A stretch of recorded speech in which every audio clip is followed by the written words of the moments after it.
a critical critique stream if everything didn't fucking break. Well, usually it's all fine. I just we are press. Invisible. As Yeah, you can see, we are invisible right now. This scene doesn't have the static fugies. Rip. We're ghosts. We're figments of your imagination. You're schizophrenic. You are the schizophrenics. You need to take your meds. The critical critique is not real. Yeah, for some reason, Ellie, because Ellie, as soon as you're ready to stream, everything just breaks. It just can't connect to Google servers. Fugies aren't responding. Yeah, we are a. Oh no, I'm not gonna go there because with the fucking Israeli shit going on right now. I was gonna say we're a Jewish psyop, but that might be a bit too on the nose. Wouldn't be too unbelievable in these stressing times. Yeah, in these times. No, but I've been seeing a lot of the footage from the missiles getting past the Iron Dome. That shit's crazy. Some of that footage is like you got people in sky on like high rises, like filming it, and they're seeing like the Iron Dome shooting from below, right, from below them, and then the building like right next to them just gets glassed by a fucking missile. I would be getting the fuck out, dude. I wouldn't be there like with my phone streaming that shit, fucking video and that shit. I'd be getting the fuck out. I wouldn't be fucking sticking around. Yeah, there will always be somebody filming, so yeah, someone's survival instincts are not not that great, and they pull out their phone. Gotta get that fucking views on the internet, yeah. Nah, but anyway, that shit's wild. The geopolitics. I don't know anything about the geopolitics around it, but I'm like, yeah, no, fuck. Wow, that's some crazy footage. That's wild. But yeah, we are a hallucination right now. Yeah. For some fucking reason, Google is like, oh yeah, no, the servers are just gonna die, and then the Fugi servers are just gonna die. And we can't figure out. No, I guess I press F5 on connecting on the Fugi website, and it says no, not you. Yeah, it just says no. God, can't find the website. It says now. With the way technology has been, like, degrading, right? Pretty soon, error messages are not going to be useful. They're just going to be like, no, error message, no. Computer says no. Computer says no. Little Britain. Oh man, I saw a funny meme on Twitter which was like, oh man, my computer's a little bit dusty. I'll clean her out. Ladies and gentlemen, the computer will not turn the fuck on. Oh, because he dusted it out? Oh no. Oh man. Yeah, he dusted it. Yeah, he dusted it out. Now something's wrong. Yeah, this is the way. This is the way of things. Yeah, I mean, I got a new tablet for trip to Japan. I had it for a week now, but I haven't set it up yet. So I set it up a little bit today, and I told you already. But the most important things I've set up today, a torrent app and a media player app. So I can watch my animes in Japan. Hey. But yeah, there are so many pre-installed apps of Solitaire in an AI generated guess the difference game. I just saw it from the image icon on the app because you see, oh, that's an AI image, and there's two of them right next to each other. Oh, so the AI, there's an AI Gen AI that generates two images that look like the same, but there's like an image of a cherry placed on top of one, and you have to find that one or guess. So guessing is a spot the difference game. That sounds fucking horrible. I deleted it without opening it up. But so many apps and so many Google apps you can't remove. Google TV, well, Google Fitness. You can disable them, I think. I have to look into it. I just superficially you can disable. Yeah, most of the time, if you can't uninstall it, you can at least disable it, so you don't have to fucking see. It'll uninstall all the updates and just have it be like a cancer that's inherent. Like a hidden subdermal cancer. Yeah, that just doesn't. It's not septic. It's not gonna. Yeah. It's not gonna fucking spread. It's just there. But yeah, no, I've had a similar experience because the mum got a new phone, and trying to set that thing up was a fucking nightmare. Because it's like, oh man, the One UI update that looks like shit. Oh, we got to get all the apps logged in again because we did the smart switch with Samsung because it was two Samsung phones, right? Mm. And then we're like, oh well, yeah, it transferred all the settings and all that, but none of the passwords, so we had to get the passwords transferred over, and then it doesn't look the same. Alright, And she's like, I oh, see why a doesn't it look the mosquito, and I same? have to kill the mosquito real quick. Oh, Talk to at each- least he's a mosquito.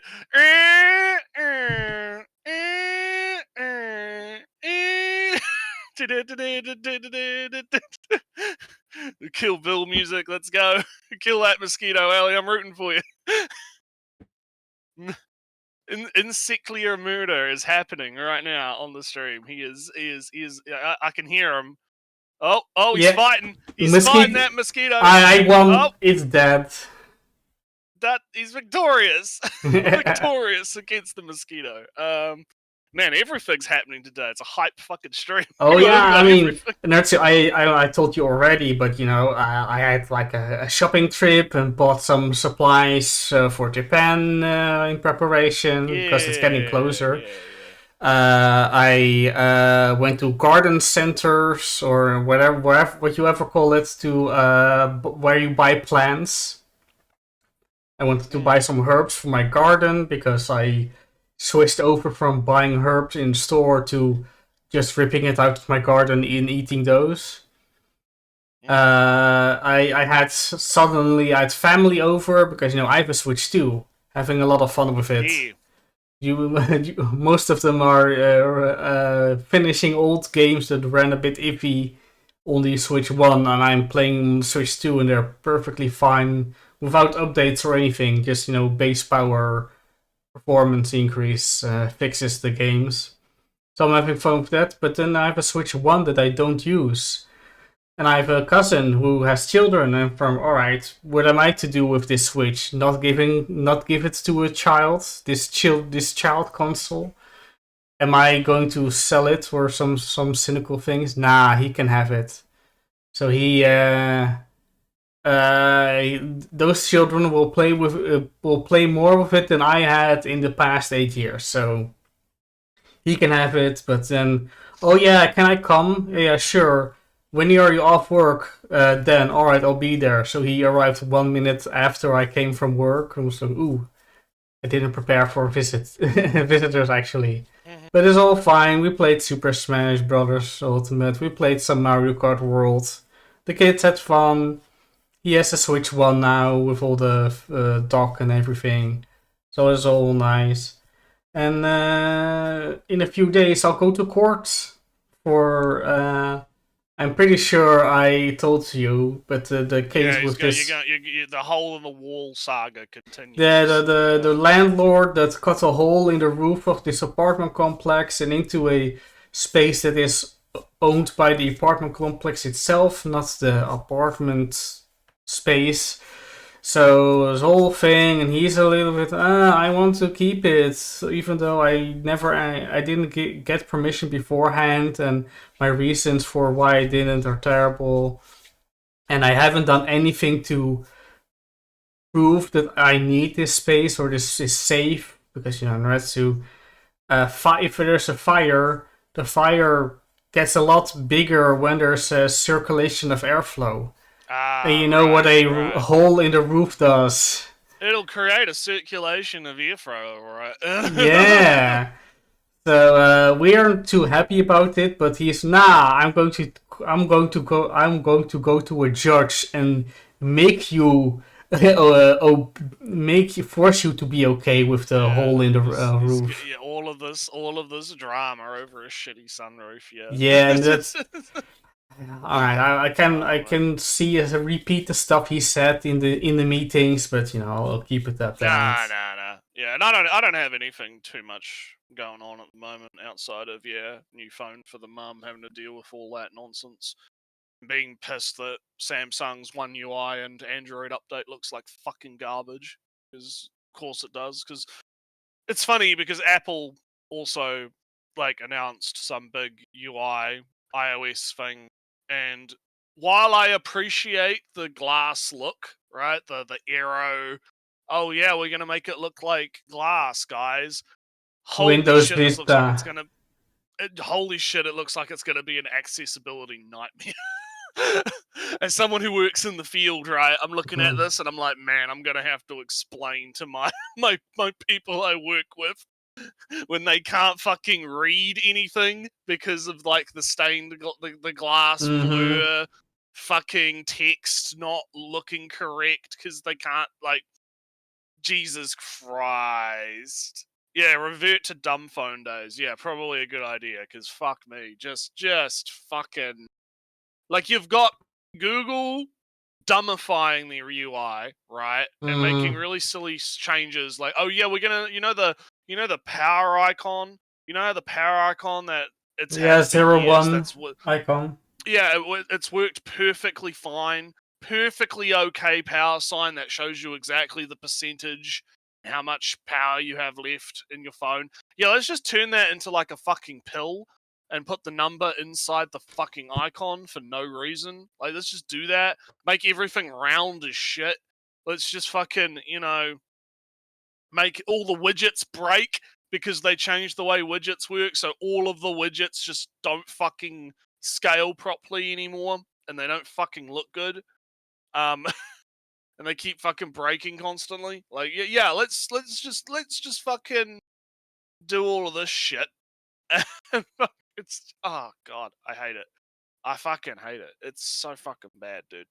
They fucking but anyway, I guess we could talk about so we obviously did a bunch of game. Yeah, it's the season, it's the time. I'm playing games. If you want to listen to me basically react to 90% of the games with, oh yeah, that looks alright. You can go back and watch the VODs of that. Because it was pretty much just me going, oh yeah, that looks okay, I guess. Because most of it wasn't really that super interesting. There was a couple of standouts, but there wasn't anything super crazy that kind of dropped during the big showcases. But now we can talk about something more important, which is the Anime Awards. Ooh. The anime, the Solo Awards, as I've nicknaming it. Oh, because of the solo leveling. I still haven't. I mean, last year, and I believe even the year before that, we did a look through the Anime Awards and we voted on it. Well, yeah, we did that this year too. I think we did on one of the streams. I completely forgot. At the end of one of the streams, I think we did one for this year, but I can't fucking remember. Oh, of course not. I don't remember, and we didn't label which one it was either. So I don't fucking remember which. I know that we looked at it though. I remember us vividly looking at it. So I don't fucking know which one it was. But interestingly enough, so that happened and solo leveling sweeped, right? And we've got a video lined up, which is about why do people hate mainstream anime? Like why do people gotta be haters, Ali? Why you gotta be a hater? You hating on everything? Yeah, I'm hating on all these apps that Yeah, we're hating on Apple, on Apple and Google and all these tech companies. Just why do maybe this video will help us not be haters. Right? Yeah, because we don't want to be haters. Yeah, we don't want to be haters. So let's swap over. And I guess I don't know if we want to do a quick Anime Awards recap. I'm having trouble loading the. I think it's kind of a me problem actually now because those websites are very. Don't fuck with anything. Don't fuck with anything. No, I have it now. I can if I just full screen this for a second, and I can switch over. If I do this, capture this. Every day we hate. Oh damn! This is Necro stays in comfortable retirement. Yeah.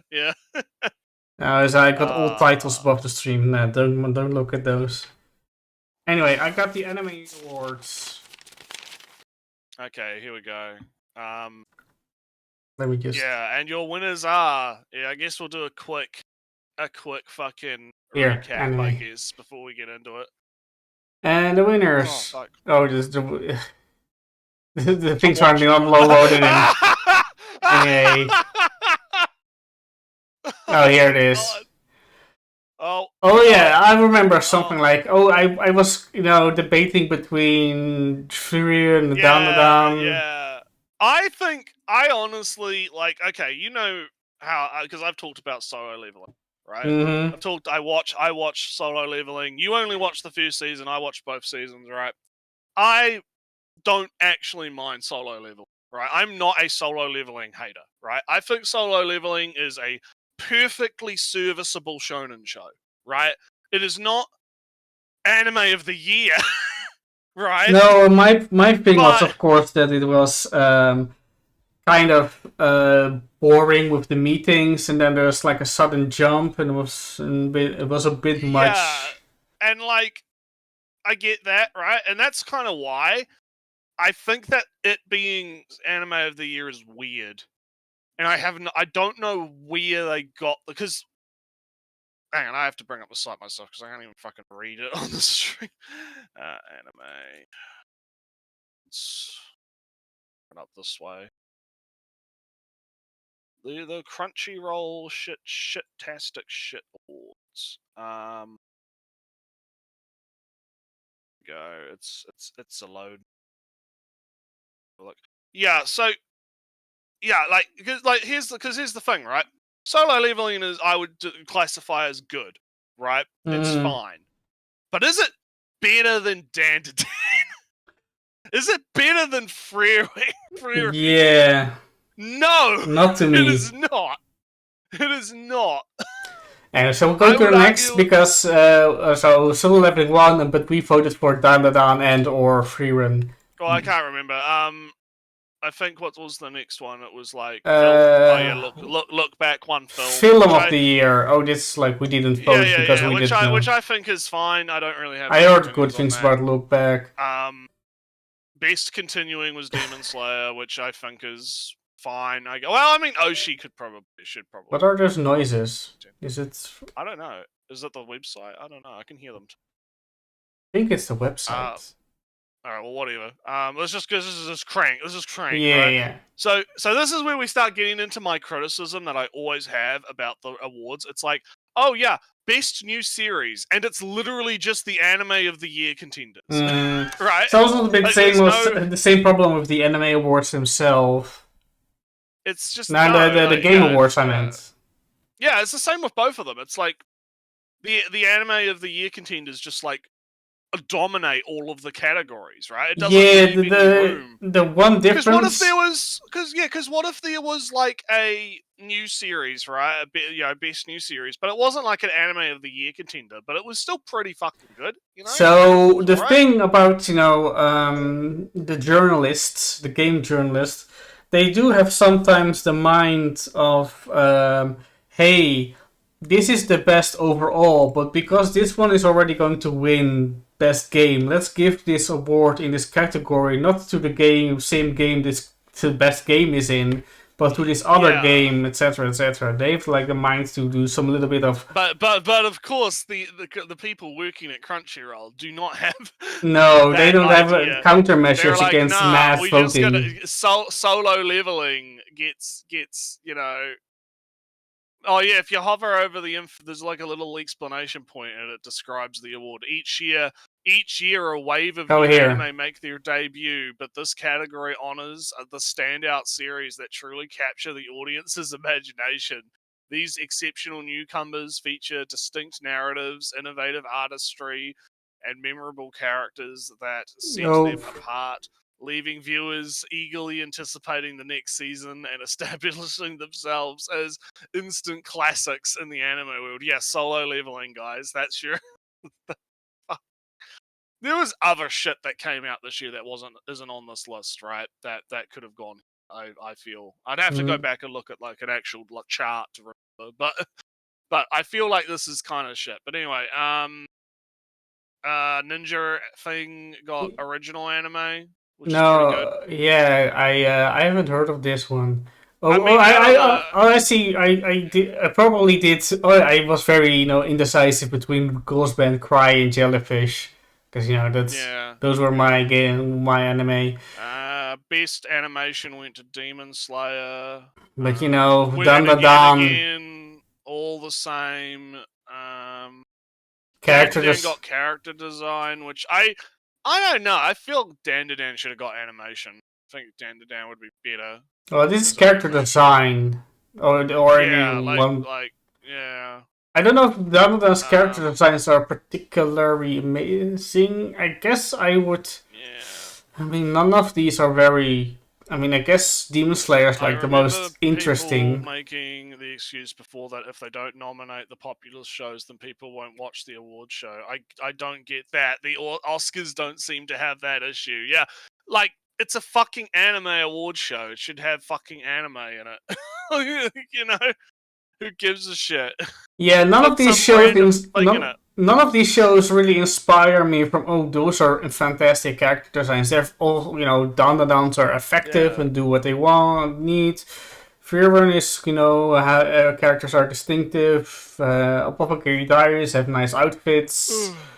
I don't know. I don't really feel that any of these are. Yeah. And then you've got a director for so the director for Frieren got it. I guess this was skipped a lot. This. Yeah, background art for Frieren, which is, I guess, okay. Yeah, they have Blue some Box got romance, which is okay. Alright, I guess. Yeah, I mean, I only watched, like, Losing Heroines. Comedy! But Konosuba not winning Terrible. But, I guess Nokotan, it wasn't that funny in the end, so I guess it's fair that didn't win.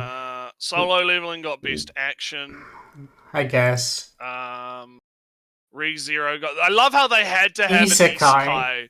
They had a Pacific Isekai Award. Like, what does that fucking tell you?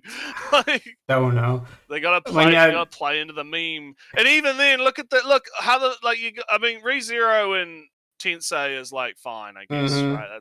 That's okay, right? Those two are fine. Konosuba, yeah. Was not showing well like a VR MMO? I'm not too sure. Yeah. Anyway, next one, drama. Frieren drama? I don't really think that Frieren really counts as a drama. I mean, Ocean no Ko or kind of broad. Slice of Life went to Too Many Heroines, which is alright, I guess. Yeah. It's okay pick. Beast Son, yeah. Dude, that's again. Is he okay? Yeah, he's a bit bland, but he's okay, right? Is he better than fucking Frieren? Is he better than Frieren? The subtle emotional growth changes. The guy in Kaiju 8, I would argue, is more of a character than fucking Son. Like, what the fuck is wrong with these people? I don't fucking understand. I mean, at least supporting character went to someone good. So right. Supporting character, go to Fern. Oh, Himmel. Himmel was best. Yeah, Himmel. I love that Himmel's there too, yeah. It's good. He is very good. Must protect at all costs. Moe character of the year. Okay, Anya. Meme category. Anya is correct in that, I guess. It is the cutest character. And then we go into, like, the anime songs, right? So you had Dan to Dan. Oh, yeah, I mean, nothing would beat Crazy. Solo Leveling getting best score is some wild shit, but okay. Again, Frieren is right there. Opening sequence went to Dan to Dan. Frieren has amazing score. I listened to, Zoltrak is an amazing song, the combat magic fight song. Yeah. Opening sequence. Solo Leveling got ending sequence. I know I'm ahead because I want to get to the video. Yeah, true. And then we got voice actress went to good old Momo. So that's good. She's good, yeah. Yeah, who is that? I think that actress has done some other stuff. Arabic? Huh? Yeah, then it starts going into like weird. Brazilian. Brazilian. English. We have to have our diversity or whatever. International. Like solo leveling. Hindi. Look, solo leveling didn't win enough awards. We have to like. Oh, is this the last one? Oh, the Hindi voice performance is the last one. All right, so there you go. That was the anime awards. Again, I'm not like surprised, right? I think people are kind of like pretending when they act surprised that the Anime Awards was shit, right? That Solo Leveling was like top dog, right? Because people were like posting a meme that was all of the winners over the last few years, and I know you don't believe in the COVID problem, right? But there is a drastic fucking change in what gets picked for Anime of the Year after 2020. It's very interesting because you had like, I believe 2017 was Made in Abyss. Yuri on Ice was 1 year because that was also a meme that Yuri on Ice won everything. Like you had shows like that. Yeah, it was never good, Samu. Yeah, Samu's right. It was never good. But like the point is more back in the day, I guess, right, before COVID, you had kind of more of a diversity of shows that were getting Anime of the Year. And then as soon as it hits 2020, it's all the big name shonen shit. It's My Hero Academia, it's Attack on Titan, it's fucking, stuff like Solo Leveling, it's Demon Slayer, right? Like it's like there's a fucking switch that gets flipped in 2020. And I mean, I don't necessarily even blame like the anime fans themselves. I blame Crunchyroll because Crunchyroll's just trying to do their marketing bullshit. Like I think it's more, Crunchyroll wants to market shit. They want to fucking push their nonsense, right? And yeah, you shouldn't be shocked that it was shit. But I guess this man here is gonna we're again, Ellie, we're being haters. Okay? Yeah. We're being haters. I'm gonna crack some hater juice. I'm gonna crack some of my hater juice. Here we go. Hang on, let me just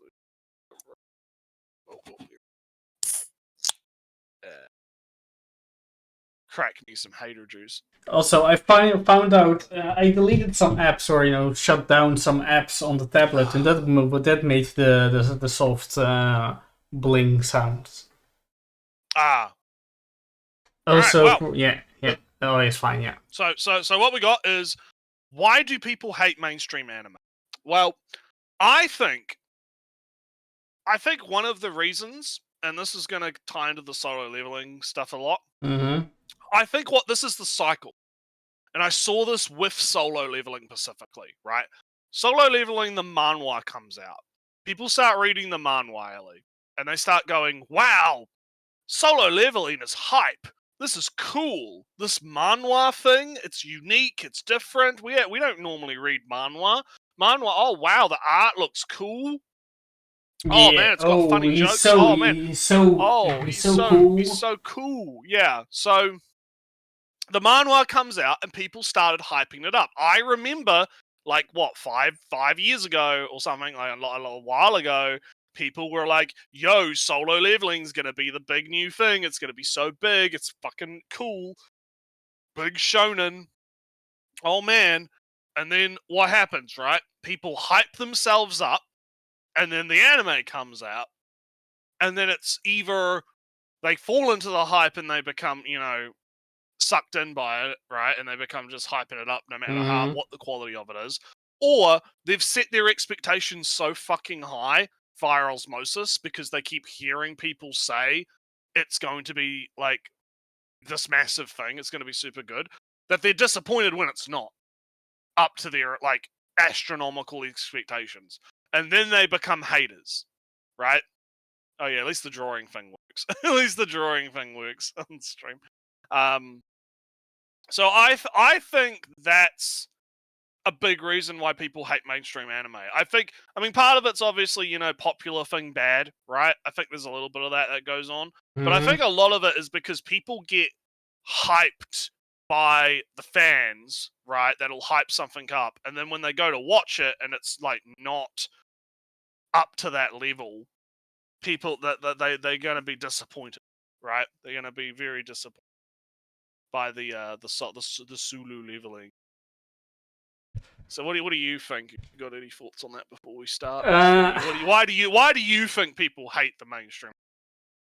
I don't know. I think that's why do people hate the mainstream anime?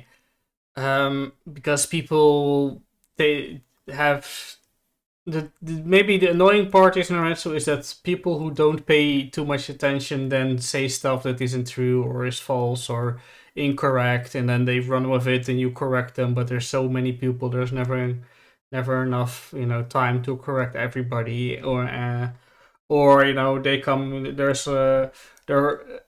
a fan culture group grows that you aren't a part of, or you feel like you've been pushed out. That have taken over the conversation. You want to talk about how, I don't know, how cool the knives are, but everybody only talks about how many abs he has, and you don't want to talk about the abs. So it's annoying to find the conversation about how cool the knives are when everybody talks about the abs or something like that. Um, it must be a difference between you and the mainstream, because if you agreed with the majority of people, or a large enough amount of people, then you wouldn't have a problem with whatever the mainstream majority group has to say, because you are part of it, you are the same. It's only really a problem when the mainstream differs from you, and at times you are the same, at times you are not. And I guess it's very easy to hate the mainstream because it's always that other group of people that you aren't a part of. I feel it's a bit hard to tell if you are the mainstream and you're yelling at a smaller group that you just see more of, or you are actually the minority and yelling at a big group. Because how do you really tell? How do you really know if you are the mainstream or not? And So even chat reckons. Oh, sorry, I'll let you and yeah, just and even in this Crunchyroll voting scheme, right? Solo leveling isn't popular on Mel, right? It's not top anime on Mel, so there's what do we, what people, I don't really, but Mel scores are frequent, or I don't know, are a point of discussion. Like, oh, this has some higher Mel score than this other show. That means something. And then Crunchyroll comes out with this award and it says something different. So what is the majority? What is the mainstream between Mel, Crunchyroll, and voices on Twitter or whatever? So Jake says people by osmosis gave a second-hand inflated impression true, though it messes with their knowledge gap. Samu, I think mainstream anime is hated in the same way Sonic games are hated when they are at least good or even great sometimes. It's a cool thing. Yeah, I think part of it's a meme. Yeah, it's just hating on stuff for a meme. Call of Duty is hated by the gamers, but it sells more than any game that we like combined. I feel like, because I've mentioned this before, I see a lot of parallels in what's happening with solo leveling to what's happening with Sword Art Online. Because Sword Art Online was the same kind of thing back in the day, where it was like a meme to shit on Sword Art Online, right? It was a meme in the anime community for a while. That was perpetuated a lot because of people like Mother's Basement and whatnot, making videos about how bad it is, right? And you can not like solo leveling or Sword Art Online, right, for whatever reasons you have, right? Like, I'm not saying you have to like suck their dick or anything, but I think people kind of take these memes a little bit too far sometimes. Yeah, because even at the height of the solo leveling hate, more people watched. At the height of the Sword Art Online hate, there were more people who liked it and watched it than didn't. So I don't even think, like, removing like popular consensus fallacy aside, right? Appeal to popularity aside, like, take that out of it. I think that Sword Art Online and Solo Leveling, it's like I said, like, they're fine animes. There's nothing like particularly like egregious about them, right? From a technical level, like, the animation's pretty okay, the music's pretty okay, characters might be a little bland here and there, but it's okay. They might be a little generic in places, right? There's certainly stuff to criticize about them, don't get me wrong, but I think people kind of like blow the hate out of proportion to be funny, right? And then there's always the old, when does the joke stop being the joke? Yeah. Right? You pretend so long that it ends up becoming real, right? I think that's kind of what's happening with these shows a little bit. Magician of D says, I think the answer is that the majority of people that watch anime don't actually care about whether or not the shows they watch are actually good or not, allowing bad shows to gain popularity. No, Yeah, I don't. I don't really believe that people watch show they feel are bad. They have to like it in some way, otherwise they would just I kind of agree with you, Ellie, because it's like, because I don't watch shit that I don't think is, you know. No. Like, I think there are people that might. I think the issue, right, is if I'm paying, like, okay, I'm gonna like put myself in a really interesting position here. If I'm paying for like a Crunchyroll subscription, it's not like if it's on television, right? Like if I'm watching normal old school television, right? That's a bit more of a passive experience because you don't get to choose. Like you know what time the show you want to watch is on, but then maybe you watch something like 30 minutes before that, right? Because you don't want to miss your show, right? That's like passive, right? With anime, you kind of have to actively go out and watch the thing that you want to watch, right? Like you don't just have Crunchyroll on in the background on your TV. Oh, my Fugi came back. Yeah, but my Fugi doesn't. That's very annoying. Oh, look at that. I'm alive. But anyway, so I can't like, but I do think there is like this idea of like people that do just like watch whatever the fuck is popular and don't really care that much. But I think it's kind of like it depends on like what the level of engagement is to actually go out and watch the thing, right? Because you know if you're doing the correct thing and not paying for Crunchyroll, like it's even more involved. You have to go find your torrent or you have to go find your streaming site. You know, you have to actually go out of your way in a sense to go and watch something. It's not just a passive experience, and I feel like most people aren't gonna go out of their way to watch something every week they think is trash. They might watch like one episode and then be like, oh yeah, that was kind of cool, and then be bored, right, and then just fuck off, right. I'll just read the rest of the chat and then we'll get to the video. Isao is like Rob Snyder's the Rob Center of anime. Everyone wants to pick on it in the same way people get on him. That and Adam Sandler a little bit, yeah. I remember after Demolition D's meme vid on his yeah. It's good old Demo D. I mean, people watch edgy shows quite literally to get mad at them. They are in a minority, though. They're way in the minority. They are idiots that you should always make fun of. Because yeah, I saw there was a tweet going around. Not to drag this out too much longer, there was a tweet going around where someone was talking about Dan to Dan and was like, "Man, Dan to Dan's such a great show, and it doesn't have a lot of fan service, Sally, right? Doesn't apparently, according to this guy, right?" And he's like, "But man, man, they could have like made the characters 20, and it wouldn't have changed anything about the show." It would change the innocent love dynamic, and that's kind of important also. Yeah, like, fuck, dude, these fucking people. I fucking no. Well, it's I hate it because it's like, well, one, they don't understand that the demographic for anime is obviously fucking teenagers, so they're gonna make. Well, you know, I kind of disagree on that. The manga's demographic. Yeah, I know you do, but let me go, right? Like, the demographic is teenagers. They're gonna have teenagers characters for teenagers, right? And the thing is, they say they want characters in their 20s, but I don't think they actually want characters in their 20s, right? What they want is characters in their 20s that are still going to high school, if that makes sense, right?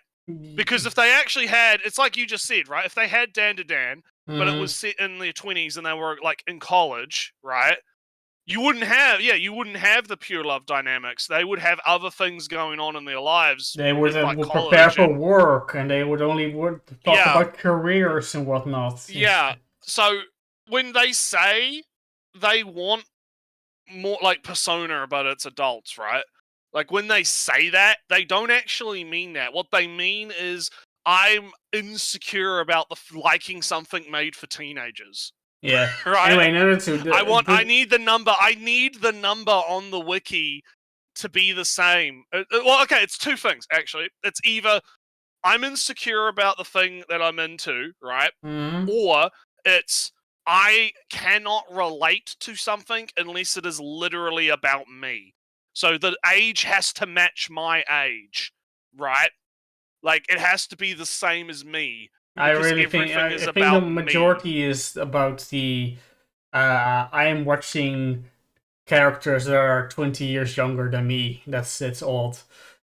I think it's insecurity. I think it's insecurity. There's a part of an Like, insecurity, but you know, they gotta get the fuck over it. Magician. They gotta get the fuck over it. They gotta Yeah, get the fuck over it. Magician D is Doesn't matter. it responded. You know, I think they Okay, just I'll don't read care. Magician and D, and then we really gotta move on.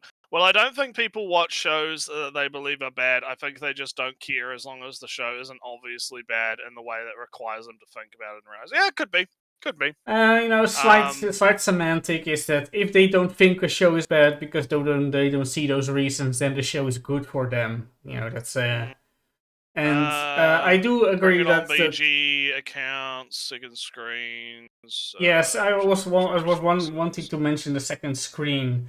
That imagine using a wiki to gauge morality. Yeah, Jake. Yep. I'll go even more delusional. Oh yeah, they want to be able to feel. They want to be able to feel guilty free about gooning to the characters like they did when they were 16, and they can do that anymore without getting judged by moral facts. That could be part of it. There's a multitude of different things, but I think it all kind of stems from an insecurity. I personally feel. I think insecurity is the big thing, right? Yeah, Because, and you know, what was I going to say? Something about what was hang on, yeah, before we move on, I'll let you go. There was a tweet, someone responded to it, and I retweeted it, I think, this morning. Yeah, this one. So it's because someone responded to the tweet, and they basically said, it's crazy how there are straight dudes who watch shit like Witch and Wind Club, shows which are unapologetically for little girls, and they say that they're peak for that, and yet the average shonen fan can't stand when their shows appeal to their target audience by making the characters teens. Which I think is quite on point, personally. Yeah. The people that watch shows for little girls, right, have like more fucking less insecurity about watching the shows for little girls than the fucking shonen tards do, and I think that the idea of that is fucking hilarious. Yeah, I was. But anyway, Jake is correct with second screen, somewhat, because, you know, when I was playing my Mario Kart and even, you know, my Age of Calamity, you know, there's a Warriors game, so there's a lot of, you know, mash, different button, mash. It's not my fault MLP has better writing than modern day media yet. And so I put up some YouTube videos. I put up my court videos, and you know, people getting evicted or weird sovereign citizens. Oh yeah, I do that too, where I have stuff going on in the background that's more for noise and not like hyper focusing on it. That's yeah, because you know it's I don't really believe that's a thing about, you know, what was it? Dopamine addiction or attention span. No. A lot of the time, it's just like I like having background noise. Yeah, no, it's completely off topic, I guess, but I really don't. I don't believe. Why do people? Let's see what Video Man has to say. Oh yeah, we've talked about the video. It's almost an hour. We haven't talked about video. We're having too much good time talking about this because it is an interesting topic. I do think it's an interesting topic, right?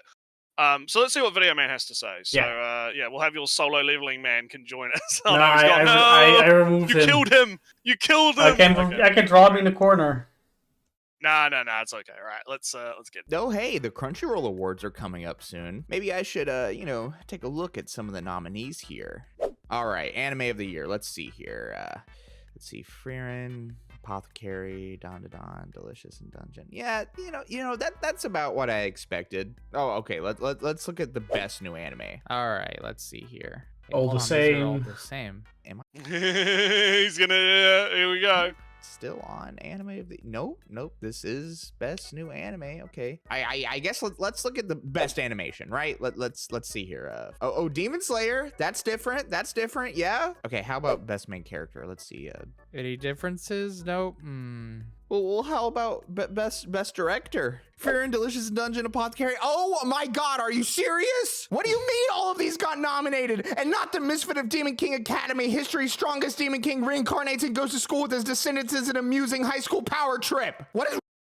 See, I don't watch that, Mm. but I like this because he's kind of making the point we were making before of like, what if that was actually a good show? What if the Demon King blah blah blah blah blah blah blah was actually pretty Kino? Should it not be recognized? Is it not allowed to be recognized as Kino because it's not like giga popular? First season Right. was pretty good. I didn't watch the second. Like, it's kind of like, you know, I'm always talking about sleeper hits on the show, right? When I'm watching shows, right? Like, oh, what's the sleeper hit of the season? What's the show everyone's sleeping on, right? Mhm. Like I look at this season, right, and I'm always talking about, you know, Calhoun, right, and Rock, right, as like, yeah, no one's fucking talking about these shows when they probably should because they're actually kind of interesting, and we'll get to that maybe later, right? But like, you know, there's always at least like one show a season that's like what I would describe as the sleeper hit, right? It's the show that is actually the diamond in the fucking rough, in the middle of the dirt that you have to sift through. And I feel like I'd like to see more of those kinds of shows get kind of recognized, right? Because they might not be good, like the best animation or the best art direction or the best whatever, but maybe they have like an interesting story that has like interesting commentary on something or an interesting kind of narrative to it. Or in the inverse, maybe it's a show that has pretty decent, you know, animation and is really creative in what it does, but the story is a little bit lackluster. You know, it's a little, you know, like I want to see more of these kind of shows getting recognition because I think that that's how we encourage artists to do better, right? Is that you have artists, you know, studios and artists and mangaka and whatnot that, you know, they might not be like totally skilled, right, in what Mhm. they do, but you know, you know, if there's something good about it, we could recognize that and we could say, yeah, hey, keep going, keep doing your thing, you know, Yeah. doing good, keep it up, right? Also, And the I think book is that when more. we The book is. when we hyper, I'll finish. I'll let you go. Yeah, sorry. I think when we hyper focus on the big hits, right, the Freerens and the you know the Dandadans and all that, when we hyper focus on the big hits, a lot of those shows kind of get left in the wayside, right? They kind of like don't get talked about anymore. They just disappear. So anyway, Oh yeah, I mean, I just to continue on that point. I like watching a multitude of shows, and I drop, you know, like half of them, maybe more.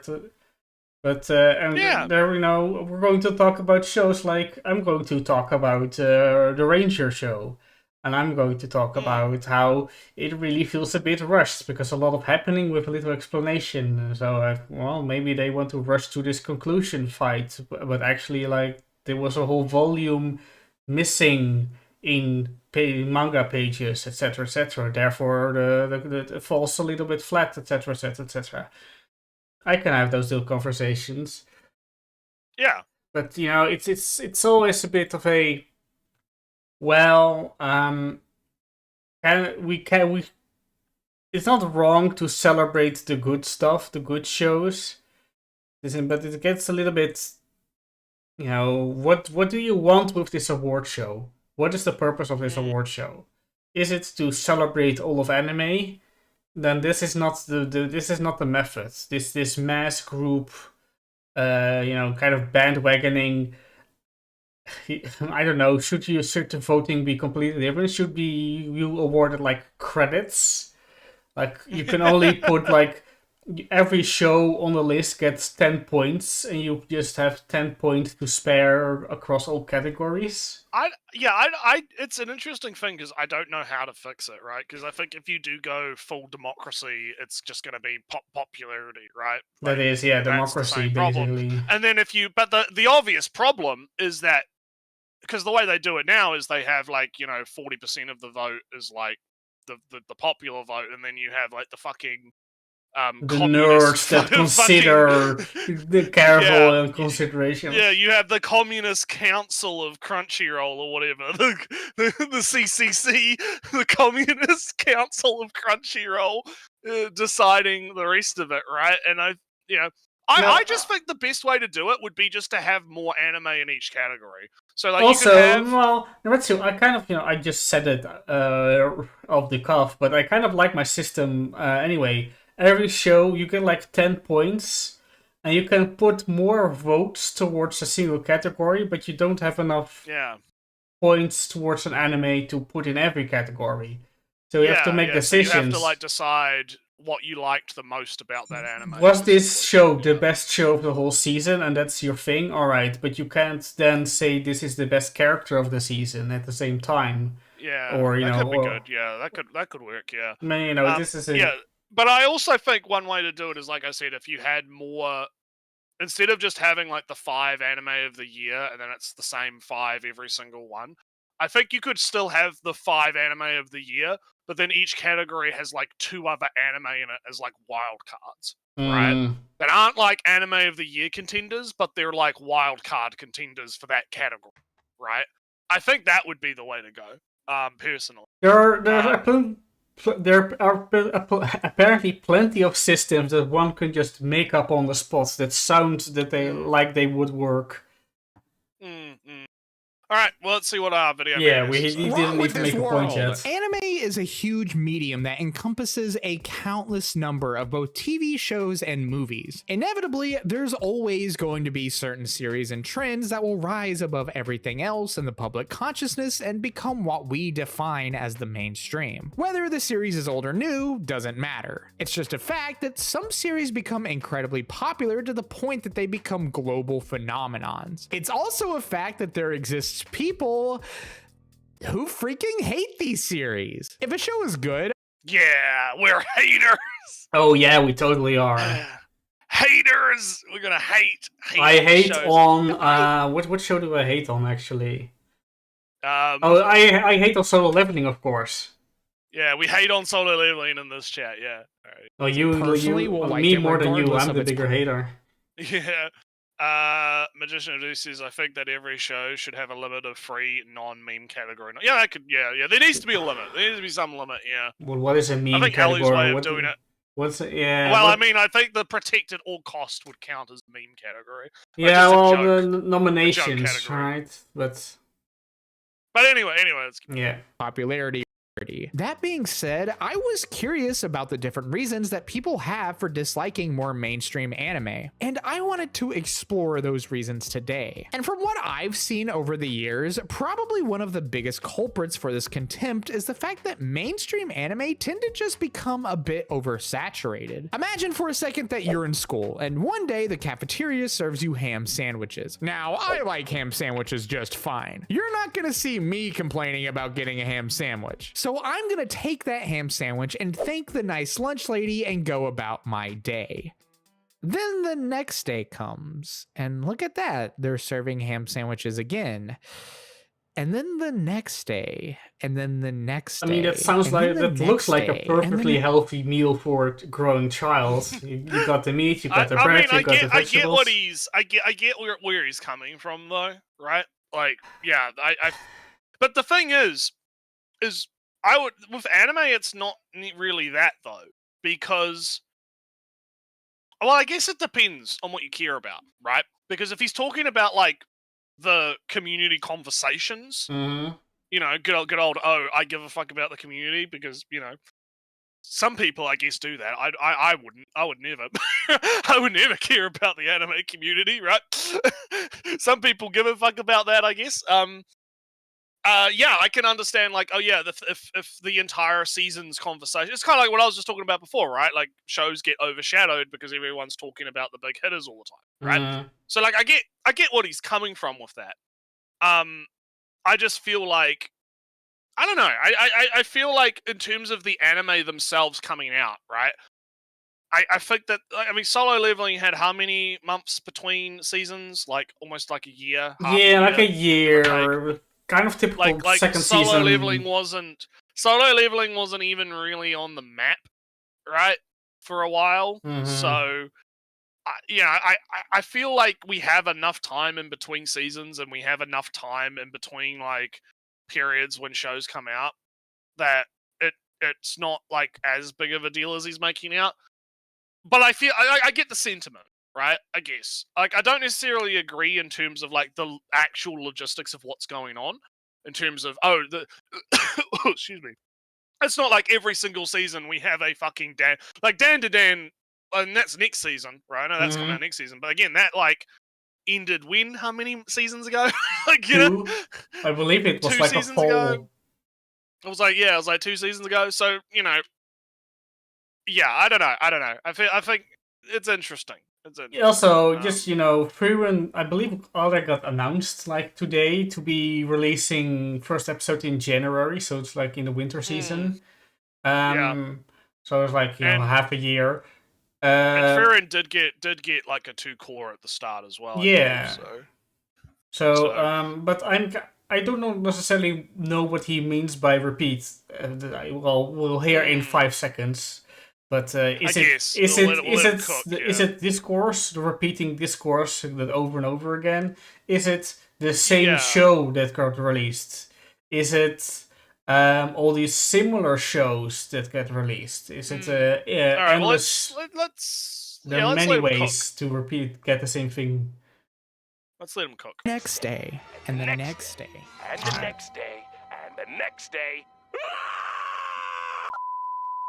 Basically, too much of a certain thing can kind of spoil it for certain people. And I'm not even talking so much about the quantity of the show itself, but more so how much it's pushed and inevitably envelops anime discourse. And this is something. There it is. Talking about the discourse. There you go. Well, Naretsu, I mean, people. How much do we talk about One Piece, Ellie? We don't at talk all about One Piece. But Naretsu, exactly. So is it part of our discourse? Is it part of the discourse? Do you see One Piece discussion in this room? Yeah. There is one part, Naretsu. Fire Emblem, right? Mm-hmm. Fire Emblem Three Houses. There's a lot of discourse around that game, and the reason is because there are 3 routes, no more of them. There are a couple of routes, and they determine the moral center of the story. Each route has its own moral center. So when you talk about motivation of characters and if they're right or wrong, etc., it really depends on the route you have picked. Because if you have picked, this route, then the moral center lies with them.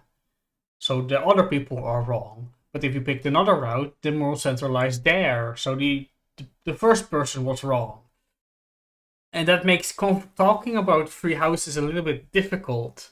Because you always have to come with a list of things you've done and did to determine the starting ground of your conversation. And that makes Three Houses a little bit, stay in the discourse when you talk about, oh no, Edelgard was totally wrong. No, she was right because of this reason. Because it's only because you played her route. Her route doesn't even make sense. I played Blue Lions, and there clearly is told the limitations of this philosophy, etc., etc. It becomes there's a lot of meat to talk about. There's a lot of different perspectives in that sense, but people get tired of the same conversation, the same repeat from stuff. So there you can fall into this discourse, and when you care about, I care about Fire Emblem, so I talk about Fire Emblem sometimes, but I see this on Twitter all the fucking time, right? We were repeating the same fucking discourses every fucking 2 months because, oh no, we have to have a trap discourse. Oh no, we have to have a lolly discourse. Oh no, we have to have a. And you are part of this discourse, and you get tired of it. Oh no, we have to do. Well, I don't. I don't even like respond to a lot of that shit anymore because I'm too busy retweeting lewds, right? I don't fucking I don't actually fucking like get involved in that shit, but I watch from afar. I've become an observer, right? I'm not No longer engaged in angry the discourse. Twitter. No longer angry Twitter, yeah. But it's like, yeah, no, I do think that we have this issue of like holistic discourse, I guess, as Jake kind of put it, right? And it's Yeah. kind of a, but here's the thing, right?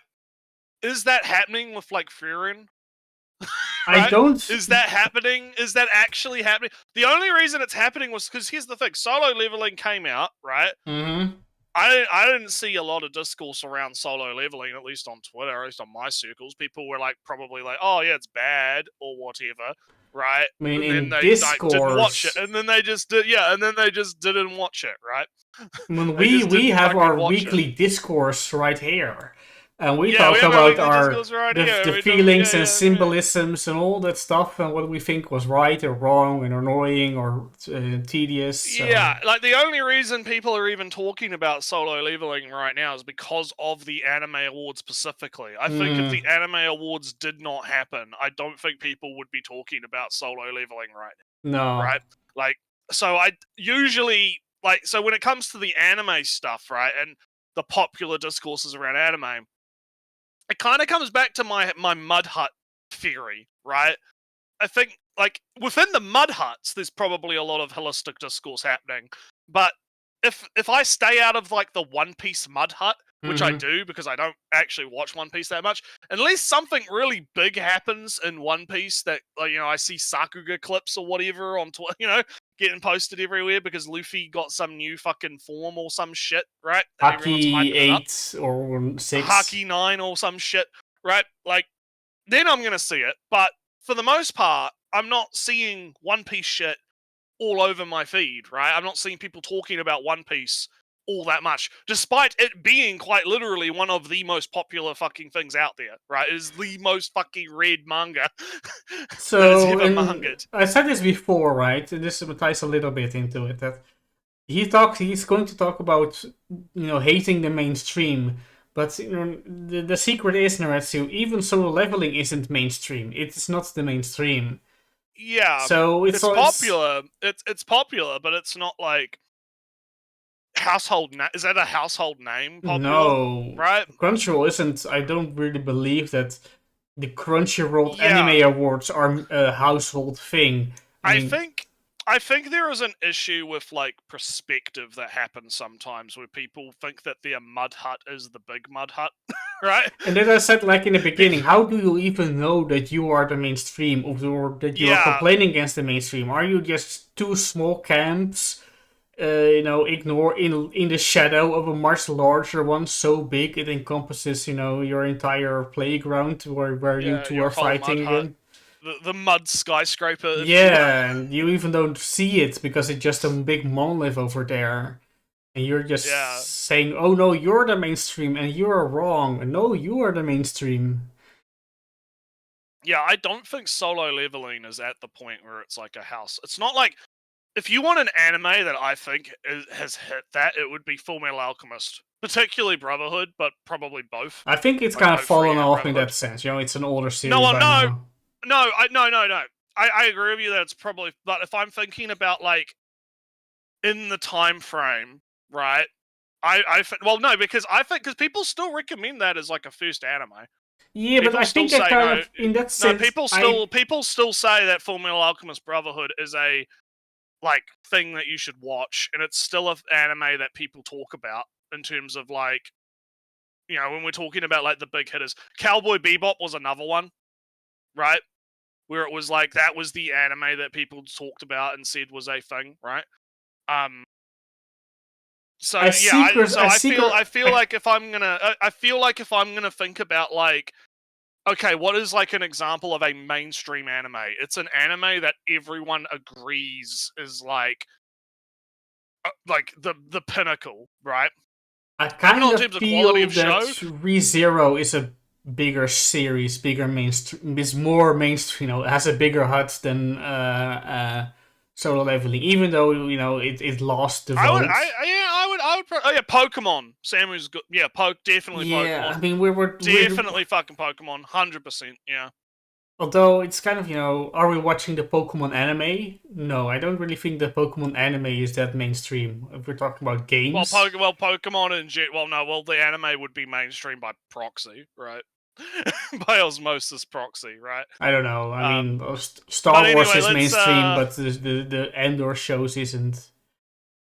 Well, no, I see people talking about Andor. All right, maybe just not me because I'm not into Star Wars at Again, all. no, but again, this highlights what I'm talking about with the mud huts, right? Yeah, This highlights what I'm talking about. Like when you are not in the mud hut that gets the information about what's going on with Star Wars, right? Like it's one of those things, right?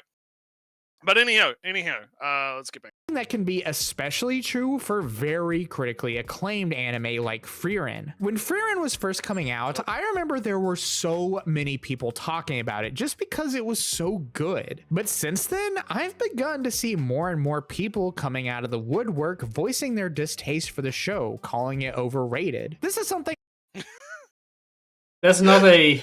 That sounds like some contrarian. No, okay, two possibilities. It's contrarian bullshit, or it's people getting sick of the fucking political nonsense around Frieren. Which I think the first one is, people are going to be contrarian, whatever. You want to be an arsehole, that's fine. The second one, yeah, I think that's kind of valid. Because I'm kind of getting sick of it too. I'm kind of getting sick of it because the discourse is around like, oh, the demons. Demons! I had no idea what you're talking It's a about. right-wing anime. No, it's a left-wing anime. I really think that's only we have to claim it. I don't know if that's we have to claim it. No, that's it, Ali. No, you don't get to do this. I will do it. You can't stop me. You can't stop me. No dismissal. No, I will stop you.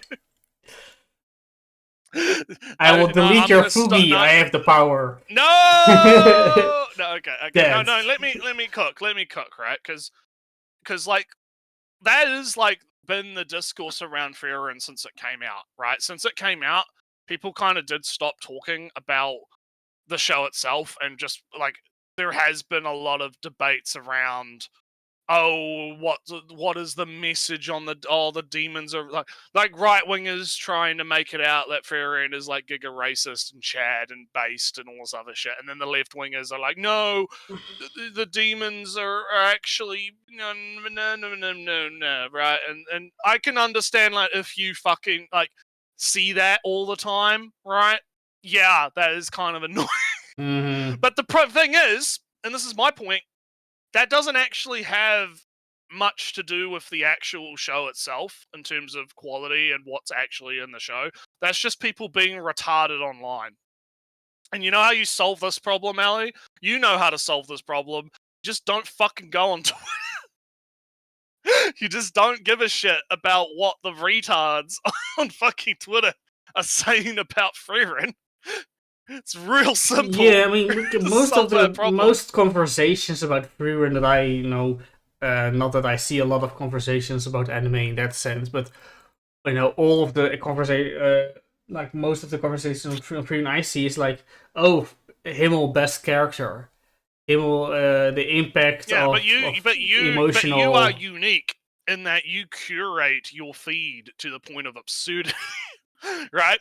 Delete. Yeah, so you are a unique factor in this, right?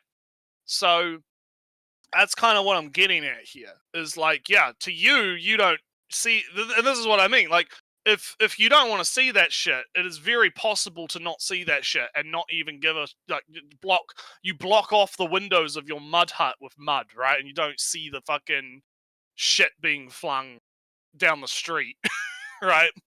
To continue my analogy. But as me, Mr. Based, I like sometimes tossing a bit of shit out there every now and then, being a bit of a shit poster, right? I see all that, right? And I find it, I do kind of like, I like watching the peasants on the street toss shit at each other sometimes. It's funny, right? It's part of the entertainment.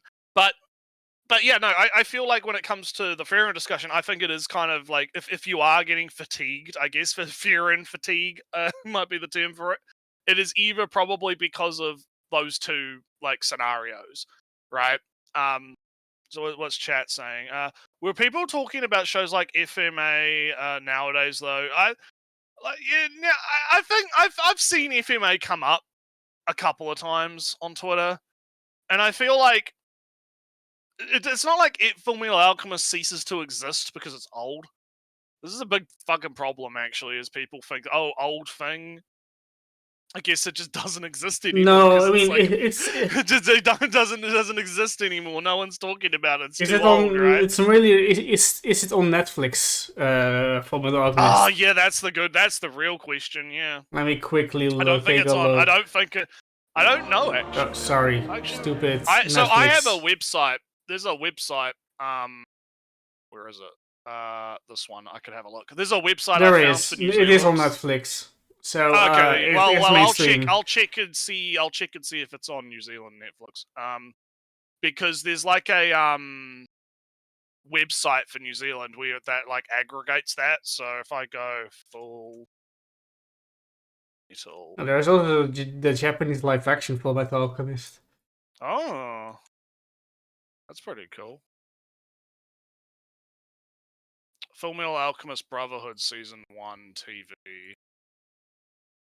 Oh yeah, that's on Netflix. Yeah, it's on Netflix New Zealand too. Yeah, look at that. It's available to stream in New Zealand on Netflix. Yep. Alright, there you go. There you go. Look at that. So it is on Netflix. So there you go. So again, it's not like it's disappeared. It's not like it's not like it's lost fucking media or anything. It's still around, right? But this would actually tie into a bit of an off-topic conversation about like video game remakes, because there's this culture around like, oh, we need to have a remake of the game because the old game is old, right? And no one wants to play the old video game, Ellie, because it's old, right? And to that I say, skill issue. Okay, because like, okay, look, I understand if it's like some obscure fucking like, I don't know, game that was only released on like a very limited like thing, right? Like it's a, like, you know, something like, you know, because God Hand, right? Like I don't think there's been a like re-release of God Hand on like PC or something. I would like a right? re-release of like GTA 2 because it's my favorite GTA. Yeah. Like if it's something that's like actually hard to get because it's literally not anywhere else other than emulation, then I can understand a remake / re-release or a like port or something, right? But if it's like, you know, oh no, Ellie, The Last of Us. Oh no, I can't. We need to re-release, remaster The Last of Us again, right? We have to keep doing it again because, every time there's back to anime, Naretsu. Anime isn't safe. Is not safe from the remakes because, you know, Rama 1.5 got remade. Oh yeah, that's been happening recently. Yeah. That has been a thing. But like, I'm talking. Yeah. It's one of those things where it's like, at least those shows are 30 years old. Yeah, but here's the thing though, with anime it's like even harder to justify because there's the 30-year-old Ranma, but that's still there. You can go find it. Just go on fucking and go get the fucking torrent or Well, I guess it's a little bit hard, you know. For the people who are remaking it, it's, you know, oh no, I don't blame the negatives are gone or whatever. No. The people that are remaking it, they're probably just remaking it because they want it, like they actually want to do it. Like that's fine. Like, I'm not going after them. I'm more going after the mentalities of people that, you know, demand remakes. I guess, right? Like, I don't think that like Fullmetal Alchemist needs a remake, right? Brotherhood, I'd already got one. It's called Brotherhood. Right? Like, but you get what I mean, right? Like, even though Fullmetal Alchemist is old, I don't like you can still just go back and watch fucking Brotherhood. It's not like it's, you know, degraded. It's not fucking disappearing, right? You can go watch it. It's not, you know. I mean, I watched it's actually funny because I think the compilation Gundam movies aren't on Netflix anymore. I think they're leaving Netflix, which is a problem with streaming services, by the way, with the fucking rights and losing the rights to things and having to lose, you know, that disappears from streaming and and all that kind of shit, right?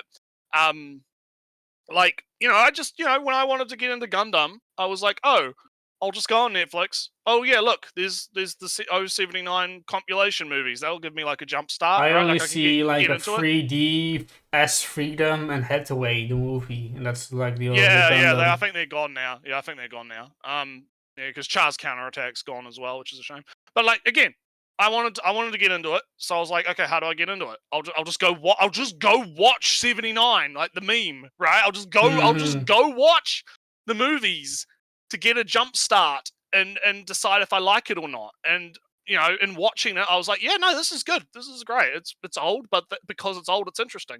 Same thing happened with Star Trek, right?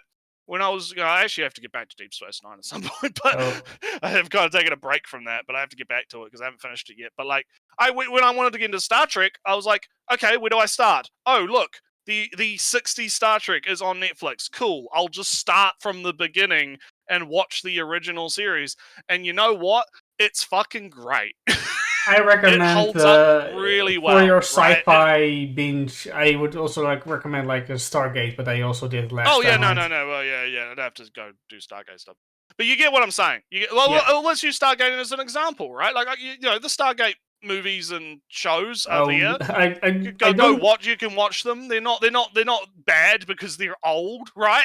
Like they're not. They haven't become worse. You don't need to watch the first Stargate movie because it's really like a setting thing. They introduce a setting, but then but you get what I mean though. You get what I'm saying, right? It's not about like the actual thing. It's more about the mentality people have nowadays, where they're like, ooh, that's old. Why would I want a remake of it because it's old? I don't want to watch the old thing. Like, yeah, the thing is that I don't have a PlayStation, so I don't see this problem for me. You know, I am on PC and I have a Nintendo console, and if Nintendo remakes a game, that's because the last game was on GameCube or 64 or whatever. Yeah. And you know, and sometimes like I said, in some cases it's like, yeah, okay, that's fine, right? And sometimes it's like the All-Star pack, where their pack is like 64 and Sunshine together on the Switch, and then it's a little bit more iffy. Anyway, but... talking about FMA is like bringing up threads from another era of the internet. If motherfuckers could consume, Jake's on point. How about instead of remaking things that are good, we remake things that sucked? Yeah, that's a nice idea, but you have to rename them sometimes. Yeah, because you don't want... Artificial scarcity online is the dumbest scheme ever. Yeah, I agree. It's fucking. Well, the reason is, you know, as Ali loves to meme about, you know, abolishing copyright. Yeah, that's why fucking streaming services have to buy fucking licenses that run out. I find channels that stream an old show. What do you think of the Red Ranger anime? Oh, well, we talked about the Red Ranger. It was last season, right? I didn't watch it at the end because I read the manga until the. I thought it was good. If people want to watch old, they have to justify it by being convinced the idea of watching it for historical reasons. And for relatorial reasons because your friend loves it. Yeah, it's weird. I think people are just weird in that regard. Because I have no problem like going back and watching something that's old if I feel like it'll be worth my time. You know. I mean, I guess I fall somewhat in that camp just because, you know, I like to watch a lot of things at all. So when I watch a lot of shows every season, so I already booked full for in. So if I'm going to watch something older, then I have to have a real good justification to watch that basically instead of two shows that are airing now. It's kind of oh boy. All right, before we continue, I'm going to grab another drink. That doesn't stop me from, you know, finishing games that released 5 years ago, like, you know, Hyrule Warriors, Age of Calamity. Oh, it got an update, and now it runs smooth. Time to finish that game. I also started back up, you know, Astral Chain. That also came out like 5 years ago, somewhat, maybe less. That ran a little bit choppy, and I'm going to finish it because it runs better. It's, you know, is that a remake? Maybe in that sense. Outsiders more so. Maybe, Alright, but you got you got your purists that say, oh, if you want to understand X show, you have to watch the original. Like, oh, Well, it kind of depends because a lot of the time, like the original and whatever the remake is, are different experiences. Like, to use Full Metal Alchemist as a prime example of that, right? mhm. The O3 show is, because it veers off, right? It's interesting. The debates around Full Metal and Brotherhood are always really fascinating to me because, like, the beginning of the O3 one is more, accurate to the manga, and then it drifts off, and then Brotherhood is less accurate to the manga at the beginning, and then becomes like a one-to-one adaptation. It's kind of funny. So you could argue that, like, they are two completely separate, like, different experiences, right? Mm-hmm. Like, you should probably watch both, And then because switch over, yeah, or maybe. and then you should watch both because you are getting a different experience, right? It's not the exact same show, and it has a different feel to it. So There's this but anywho. all right, last fun bit. yeah, right? last point, and then we'll move on. There's this review of Mandalore, the Night Guy YouTube reviewer. Mandalore Gaming. Yeah, it's pretty cool. He I like reviewed it. Homeworld. I love Homeworld. Has he uploaded anything lately? Maybe like the last month or so. I don't. I haven't seen him upload something. Anyway, It's just because it's because my YouTube is like, oh yeah, we're just gonna not fucking. Oh yeah, 3 months ago. then it's all right. You'll see. He the next... died. He's dead. It's over. He's done. But Rip. Homeworld got a remake, and I have big problems with the remake because of mechanical and whatnot decisions that break the game in this and that way.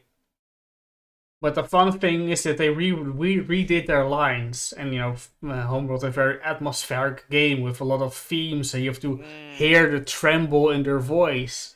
So when they do an emotional line again, or a line with some force or authority or anything, any emotion really, you have to criticize them. Well, I didn't like there was like one less treble in the voice in this version, but in the new version, the next line is that it's said with more force. So are you going to cut the two lines of dialogue between the two versions and mesh them together?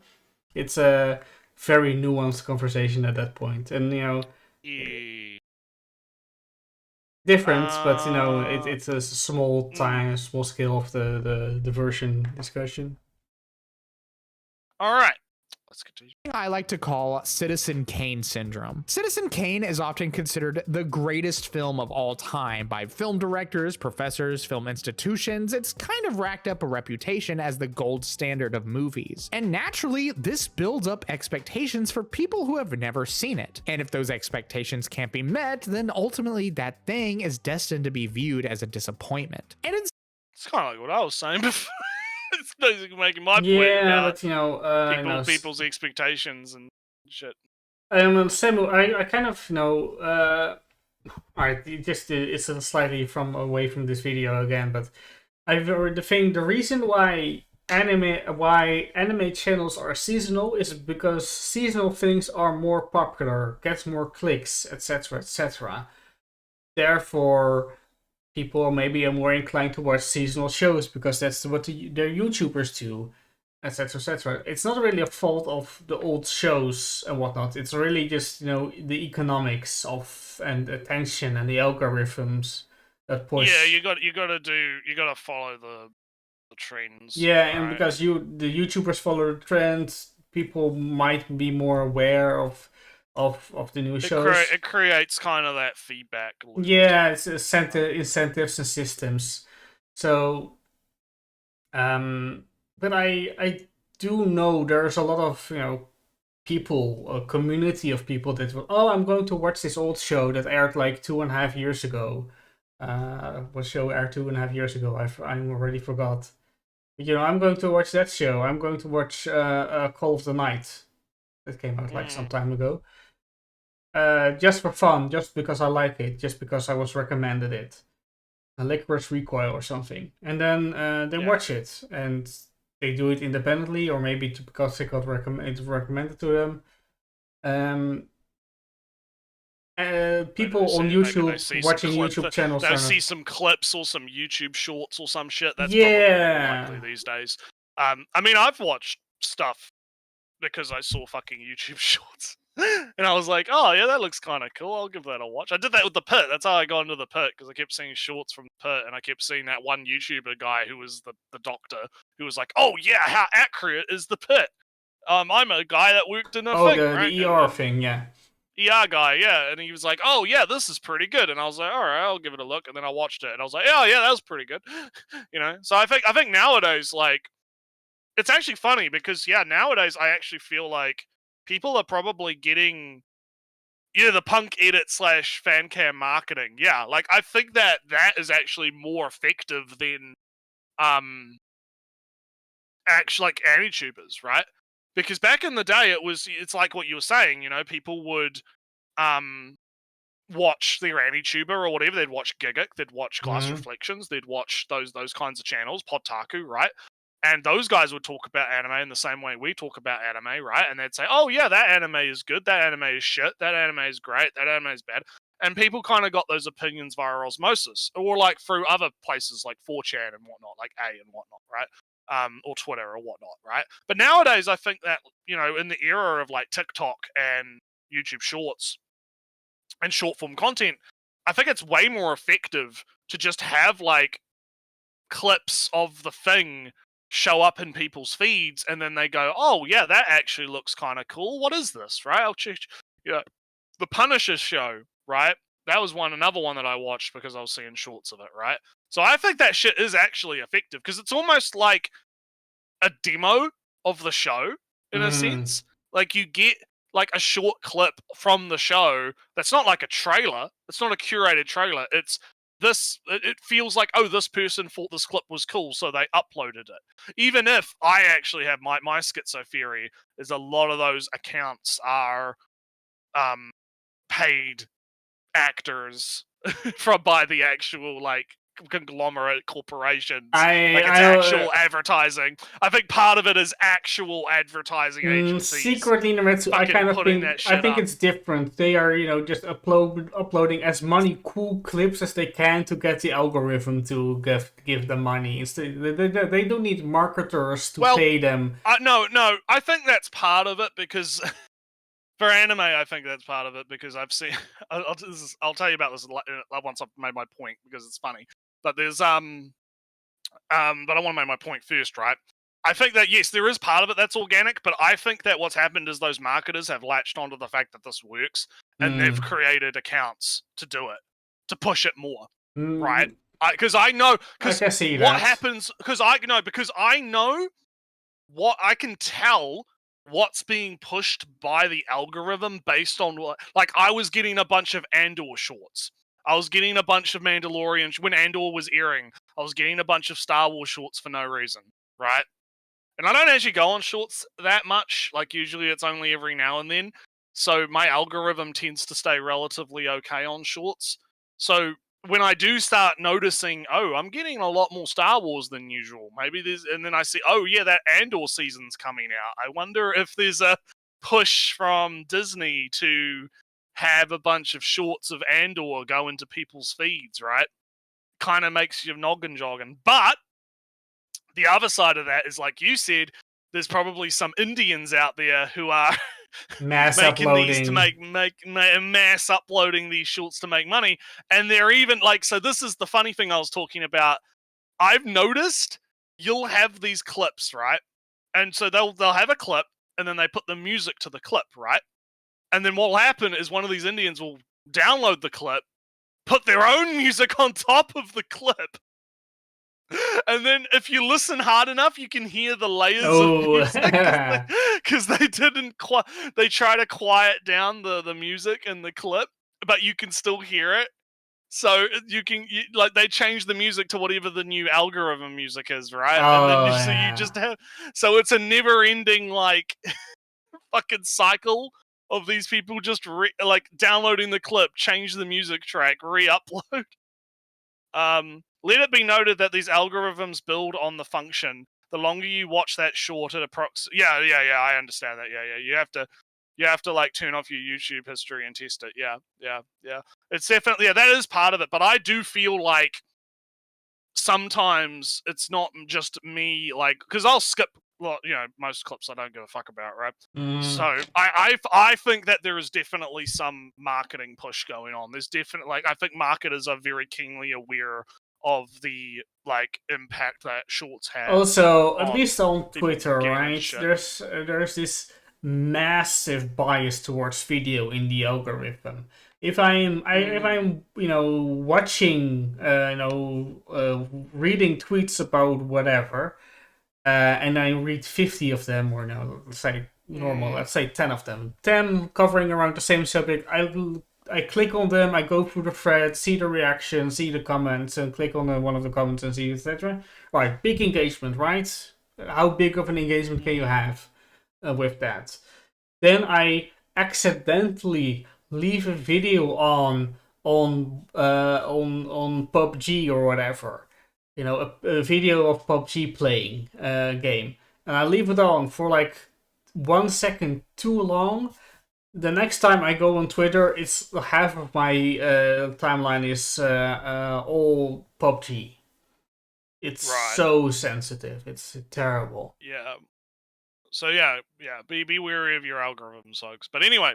And then I ban everybody, cases, whoever I think this can has definitely anything apply with to some PUBG. of the more mainstream anime. And what can only exacerbate this is when it feels like studios and companies are kind of relying on the most well-known series because they're considered the safest and most profitable. It's here when you get into really popular stuff like shonen battle anime. Now, I'm someone who loves shonen action series. I just always have and always will. But there are people out there who really do not like them and feel as though they're shallow slop made to appeal to the widest audience possible. Kind of like shonen is the superhero movies of anime. I don't necessarily agree that shonen or even superhero movies are just soulless and disposable, but I do agree that a lot of shonen aren't necessarily the deepest shows. They do cater to very wide audiences with themes that really anyone can understand.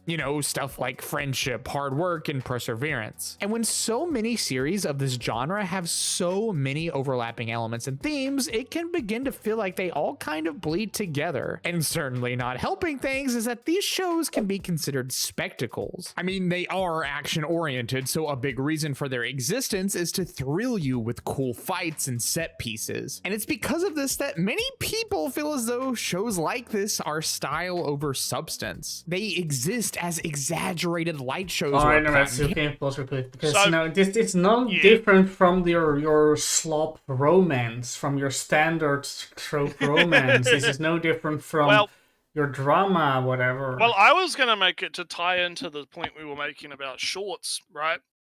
I feel like part of the problem, or at least what would exacerbate this problem, is that what do you think is going to get the most shorts, Ali? Is it gonna be the two shonen characters sitting by the campfire eating grilled fish at the campfire, or is it gonna be this hype fucking flashy pashy? We could put cool music, punk in it, fucking nonsense shit, right? And then what happens if you're someone that's like, you're watching shorts and all you're getting is just hype So you're going to get that impression, right? It's the first impression problem, right? So I feel like that is kind of what exacerbates this, is if all you see from it, right, is the hype moments, then that's what you think the show is just all going to be, right? Because that's all that you see. It's a perception issue. I mean, it's the same thing that happens with Fire Force in the fan service, right? Because people constantly talk about the fan service. It becomes a feedback loop, right?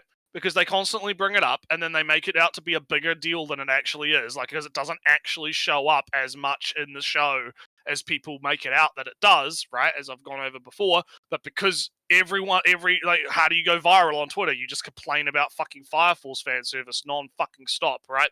So, so people keep doing it, and then all of a sudden, it creates this, like, meme impression of what the show is, right? Like, people have this fake idea in their head of what the show is based on the clips rather than what the show actually is, because I reckon that if they actually watched it, they would see he's at the campfire chilling with his mates moments, and the big emotional, like, oh no, my sister's a demon now, and all the other parts of it that are not the fights and stuff. Talking about Demon Slayer specifically because that's what's on screen. I use that as an example, right? That's what I think is going on here. I think it's a matter of like people getting like bad first impressions, which leads them to kind of, I guess it's kind of like stereotyping in a sense, where they feel like, oh, it's a shonen, therefore it's just like all the other shonen, right? That do the thing. Ad revenue on the site is a bonus impression. Yeah, that's a big thing. When manga editor mandates interesting high impact moments into mangakas for vanity, online once it's anime. Oh wait, yeah.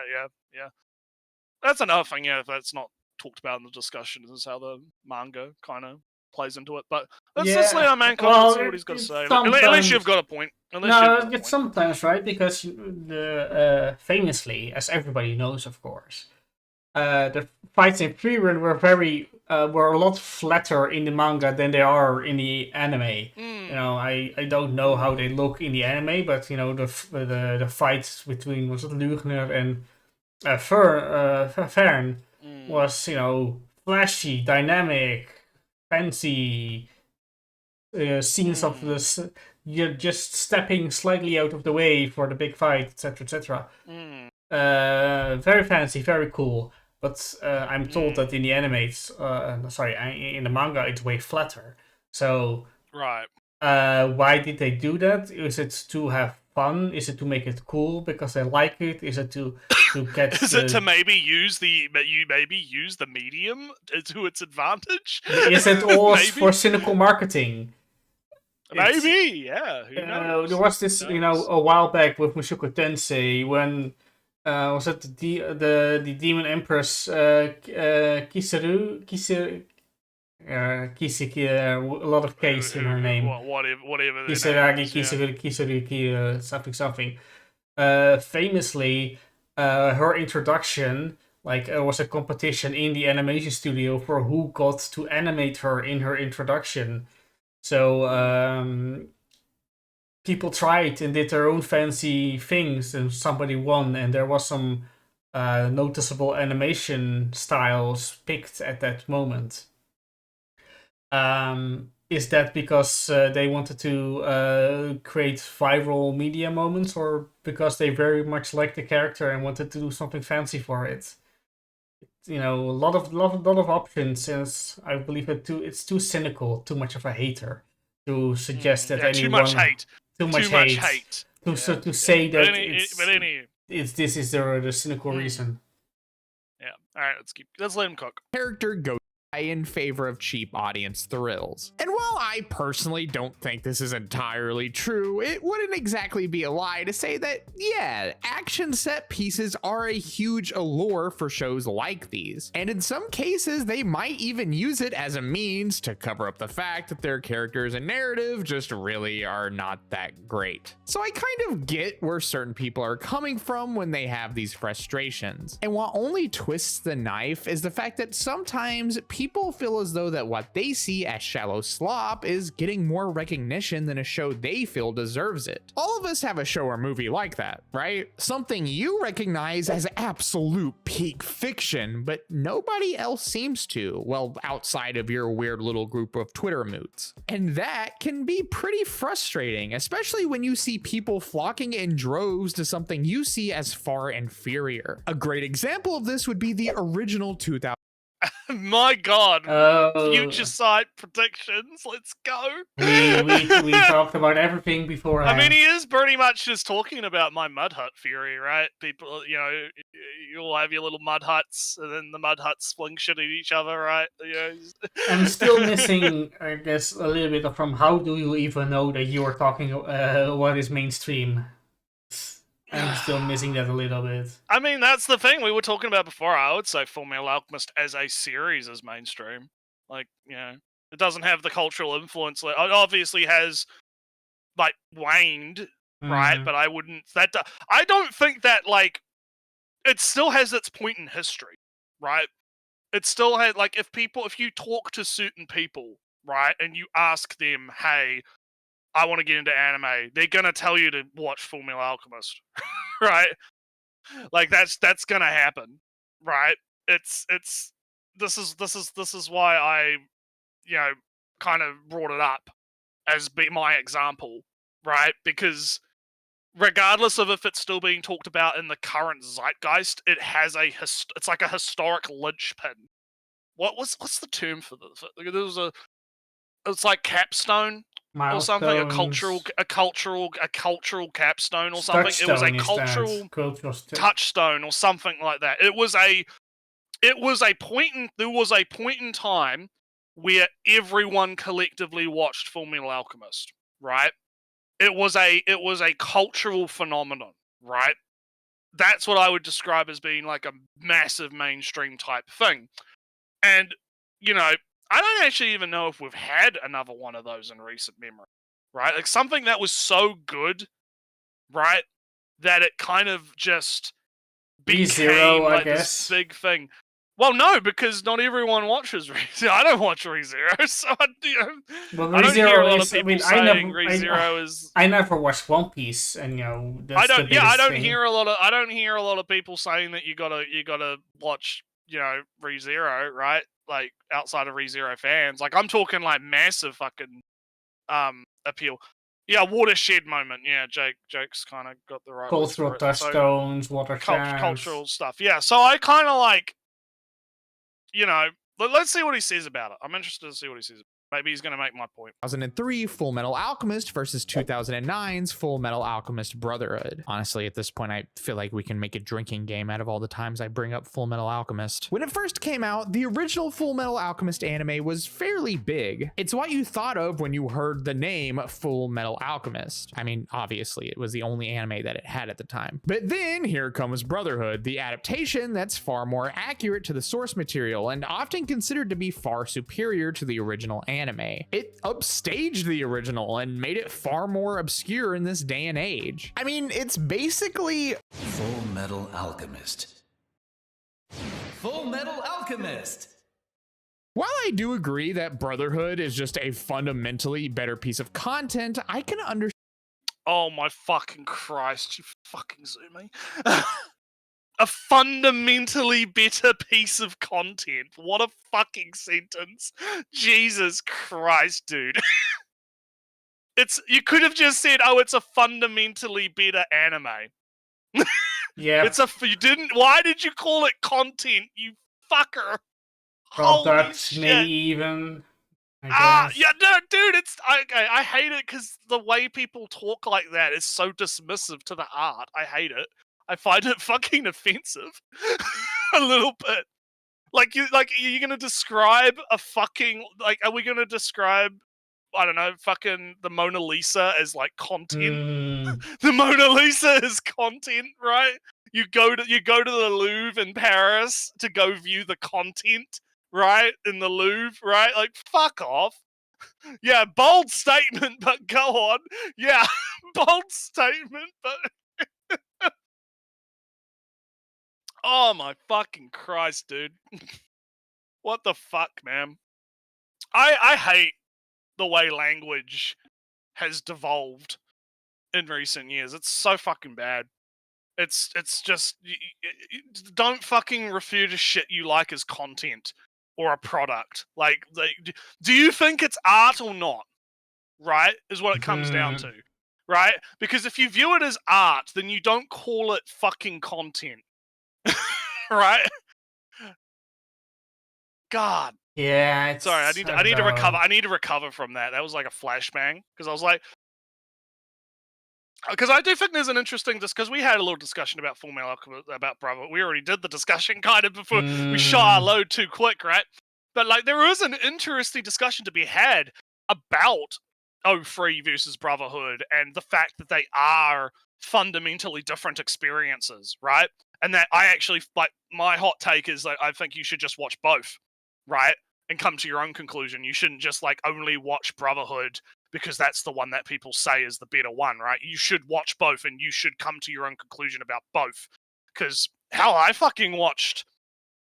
I think because this was during the time when I was watching anime on one of those shitty streaming sites in high school, right? I was watching on one of those like watch anime for free or whatever fucking websites at like 480p on fucking like there was nothing dial-up else at the internet. time, I guess. You know, probably got like 50 viruses on the family computer because I was watching anime on these fucking sites, right? But like, you know, and I watched the original 03, and then like Brotherhood was like airing at the fucking time I was watching it. Like, it was crazy. Like, I caught up to it and I was like, oh, is that the end? No. Oh, wait, no, it's not even done airing yet. And so I was like, oh, shit. I have to wait a week for the It's next just episode like my or some regular shit. TV. It's just like normal TV. Yeah, I got to make sure I check that website every now and then, right? And so yeah, no, I fucking like, yeah, it's one of those things where I watched both, right? I watched both, and I personally do think Brotherhood is technically better.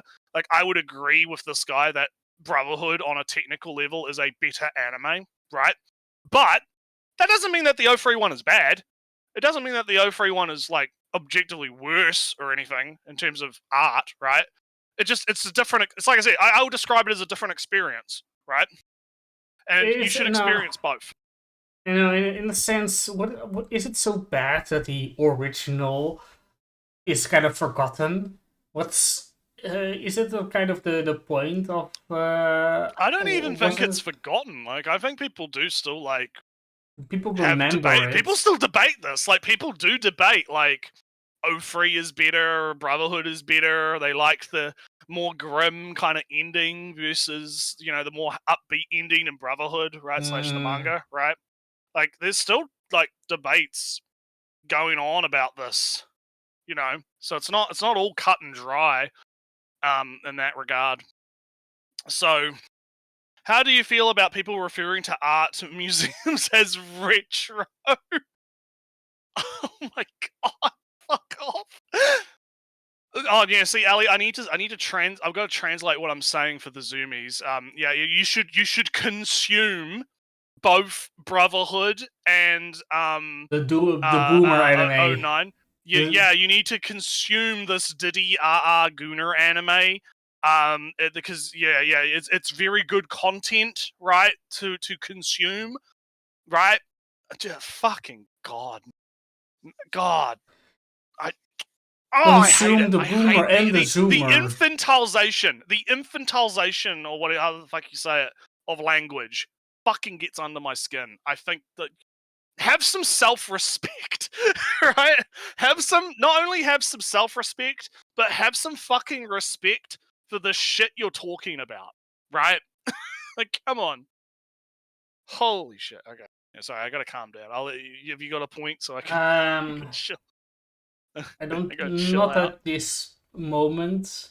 I mean, I do dislike, you know, call it things content. It's such a, it's an actual commodification of art. Yeah, and I think that's why it gets under my skin so much, right? Because it's you are boiling the art down to just like a product to be consumed, right? You're treating algorithms, art proper product and time, money and time. Yeah, and I mean there is like a debate that could be had, like, because obviously the video games are art debate, right? Has been, we've probably talked about this already on at least one of the video game casts, right? Where there is like a debate to be had about video games as a product, talking about them versus video games as an art form. But in that context, there is like an interesting thing with that, because obviously when you're making a game, you do have to kind of consider it as a product so that you can sell it, right? In a sense, like, it's weird because I think there is like a bit of both, right? However, I think that if you are talking about something as a piece of art, right, in like the context of critique or the context of looking at it as an art form, you should not describe it as fucking content, right? Like, yes, you should describe it as what it is. It is an anime, right? And it is a show. It is a cartoon, I guess. That could be another way to look at it. Yeah, but right? we're going to repeat ourselves if we say. I'm just gonna repeat myself. Yeah. Exactly. I'm on my phone, just getting rid of some notifications because they came while we were talking. So nice and clean. Okay, right. Refresh done. Let's go. Understand people's relations with it all the same. O3 has more complex themes, moral ambiguity, and slower pacing that allows for more impactful buildups. And this is just preferred by certain people. Like, imagine this thing that you love and have dedicated years of your life to is suddenly just swept away by this thing that quite honestly is very different, but is still considered a replacement for that thing you love nonetheless. I would probably be kind of bitter too, and that brings us to another reason why people might have a distaste for more mainstream anime: the fan bases that form around them. Now, I'm someone who doesn't really allow a fan base to impede my ability to enjoy a show. I don't know. Based. Based. So that is what they mean by replacement theory. Yeah, no, it's yeah, I think that people care way too much about what fandoms think or do. I've been well known in my opinions on that, so I'm not gonna super repeat myself on it. But it's like, yeah, people need to really stop fucking giving a shit. Yeah, Naruto. You know, I can. Oh yeah. Sorry, yeah. How long are we in this video? Because I'm kind of 7 hours 12 minutes. so that I was kind of afraid of Naruto because there's no real point yet. And yes, we have talked for.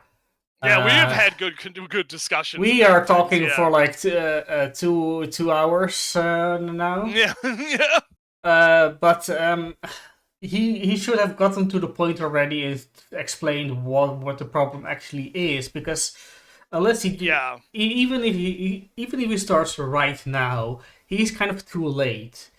And I don't feel that people hate the mainstream because they're annoying online is enough of a reason, really, in this sense. I mean, it depends on how terminally online you are, I guess. 'Cause yeah. Someone like you're not going to give a shit about My Hero Academia fans being annoying or whatever. But, like, someone else might, right? Like, I saw it actually... This is somewhat related, somewhat not. There was a tweet about gatekeeping that I really liked, where someone basically said that they support gatekeeping specifically because it doesn't work.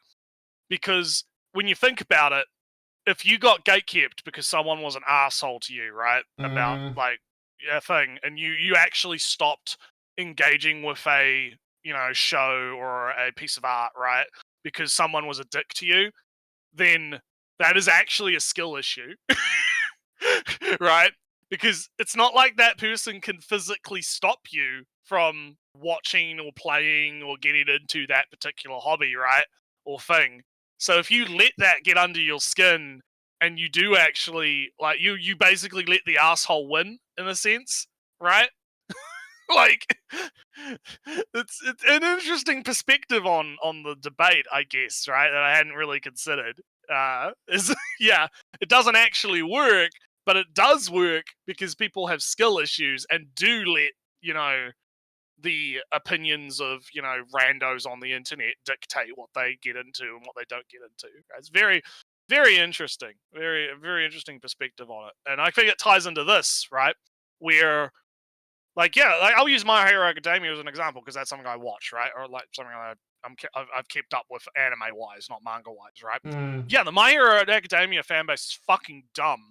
And they're always getting into fucking shit about, the author is a pedo because he draws the girls in this way. Oh no, the anime made them sexier. Oh no. Like, there's always dumb. Oh, this artist drew them as white when they're black, or blah blah blah. Right? There's always some dumb Tumblr bullshit happening in the My Hero Academia thing. But you know what I do? I look at those people, I laugh at them, and then I just keep watching the fucking show. And I critique the show based on what, like, the actual show itself, right? And if the show itself is actually good or not. Yeah. Like, that's the response you have to that, is you have to look at those people that are being dumb and just go, ha ha ha ha ha, you're being a dumbass. And then just go about your day, right? You can't let that shit get to you. So yeah, let's let man cook. They're just two completely separate entities to me. But to a lot of people, interacting with the fan base is a large part of enjoying a piece of media. And so it's probably very Piece. Oh, okay, I'm not gonna go on that again. But what I am gonna go on is this. What does this all tie back to, Ellie? The thing that I've brought up numerous times. Anime is a social activity. People using anime as a replacement for other social activities and using it as a means to socialize instead of actually caring about the actual art itself. Those are the kinds of people that do get affected by fan bases, quote unquote, being toxic or whatever, right? It's those kinds of people. And that's what he's kind of touching on here. He's not outright saying it because I don't know if he's actually like come to the same conclusion I have on it. But like that is kind of where this is going, right? Is the idea that you have a large group of people that are only engaging with anime as a social activity and not as an artistic medium. And funnily enough, the fact that he called it media is again part of the problem. It's part of that thing, right? They view it as a consumable piece of thing, right? They view it the same way they view like a piece of candy, right? Oh fuck, this is great, Ellie. This is great. It's the water cooler at work. They view it the same way that people view like you go up to the water cooler at work to get a drink, and oh, your buddy's there, and you talk to your buddy at the water cooler, and you socially interact with whoever's at the water cooler. Oh, your mate walks by, and you go, oh yeah, hey Mark, hey Jono, yeah, hey Jordan, yeah. Oh, how's your wife going? Oh yeah, she's doing all right, yeah. Oh, how's the kids? Oh yeah, they're in high school now. Oh, sick, cool, yeah. Like that kind of thing, right? You are having a social interaction, and the facilitation of that is the water cooler, right? People do that with anime, right? I don't really feel that's wrong in any way, but I guess, expectations and whatnot. I view it as wrong when the amount of people doing that outnumbers the amount of people actually viewing anime as an art form. That's when it becomes a problem. Because if because if they're not actually engaging with the work, then it becomes a problem. If you're using it as like we are, right? Because we technically kind of do this, right? But we're also engaging with the works, right? We're talking about the works. We're actually having like interesting discussions about anime, right? And games and whatnot, right? So we are technically guilty of we're guilty of sin. We're not free from sin, right? No. We are doing the thing. But I feel like it kind of does depend, because if your only interest in the thing is the fandom and not it's funny because have you ever seen the meme? Earthbound player excited to play Earthbound for the first time, right? Big Earthbound fan, hasn't played the Earthbound games. It's that kind of thing. You have people that probably haven't even actually watched a show or played a game, getting into the fandom of a thing just because they want to be part of the fandom, right? Let's have a look at the chat and then we'll move on. If condensing something's ability to be sold reduces it, if it can be art, are commissions less art than non-commissions? No, so Samu, it's not about like, it's more about the way that people kind of talk about it that rubs me the wrong way. I wouldn't say that commissions are like, funnily enough, it's funny you bring that up, because a lot of the most biggest pieces of art that have ever existed are fucking commissions. Like back in the day, all those sculptures and shit, that were done in marble, and those are all commissions. They fucking hired, Da Vinci or whoever to like live on the villa and craft his fucking statue, or like paint the fucking cathedral or some shit, right? They fucking hired him to do that. So you could theoretically say that those are commissions, and I wouldn't say that those are any more or less art, because that would be insane to say, right? That would be nuts. Yeah, but there's always, nah. I have a weird definition of art, that's kind of, Yeah, you have weird definitions of everything. Because they're correct, actually. I'm against the mainstream. I am the true anti-mainstream. But no, because like if you but what I'm saying, it would be as if like you look at what Da Vinci's David or whatever, or the sculpture, right? And you're like, wow, that is a piece of media right there. Oh yeah, that's some content. I right? went and consumed. You don't like, because you don't go to like the art gallery like that has Da Vinci's David, and you go, yeah, I went and consumed the Da Vinci's David. I got the I went and content. consumed the content of the Mona Lisa, right? Like, you don't talk about it like that, right? You would say, oh yeah, I went and saw Da Vinci's art at this exhibition, right? You know, and regardless of if it's commission or not, that doesn't actually detract from it being art. It's more about how people like this and people online kind of have like fucked with the language, right? To make it more like commodified and demeaning, right? So, but anywho, the logic chain here is if you hate anime as content, you inevitably hate fans who do social performance activities and work of it, content generation. That's an interesting way to look at it. Yeah. If you hate anime as content, then inevitably you'll hate the fans, doing the stuff. They got Patreons, but their students make most of the work, and them signing off. What we call installments today, or master student. Yeah.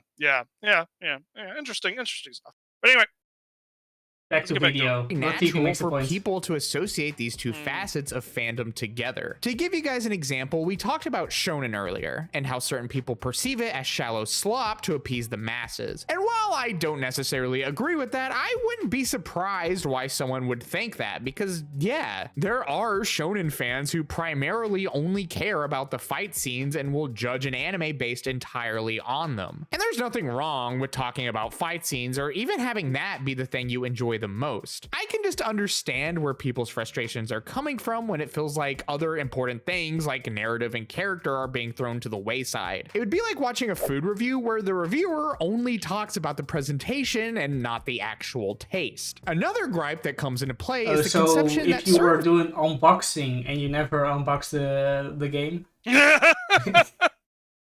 you and your obsession. That's art on its own onto itself. That's art. Yeah, that's true art. DSP is true art. Yeah. No, I don't know, Nametsu. This feels, I don't know. It feels off. It feels. He's kind of meandering a bit. Also, really, I remember. All right, I have one little thing. I don't really believe people when they say, or when people accuse others of saying, "Oh, they only care about fight scenes," because they're. No, I don't believe that really, because if the show itself is super duper boring, I would just think that they wouldn't watch it anymore. Are they going back for the good fight scene every 5 episodes? I have a very fun example of the Blackrock Shooter anime. Yeah. You will have a much better experience if you just go on YouTube and you just watch the 40-minute fight scene.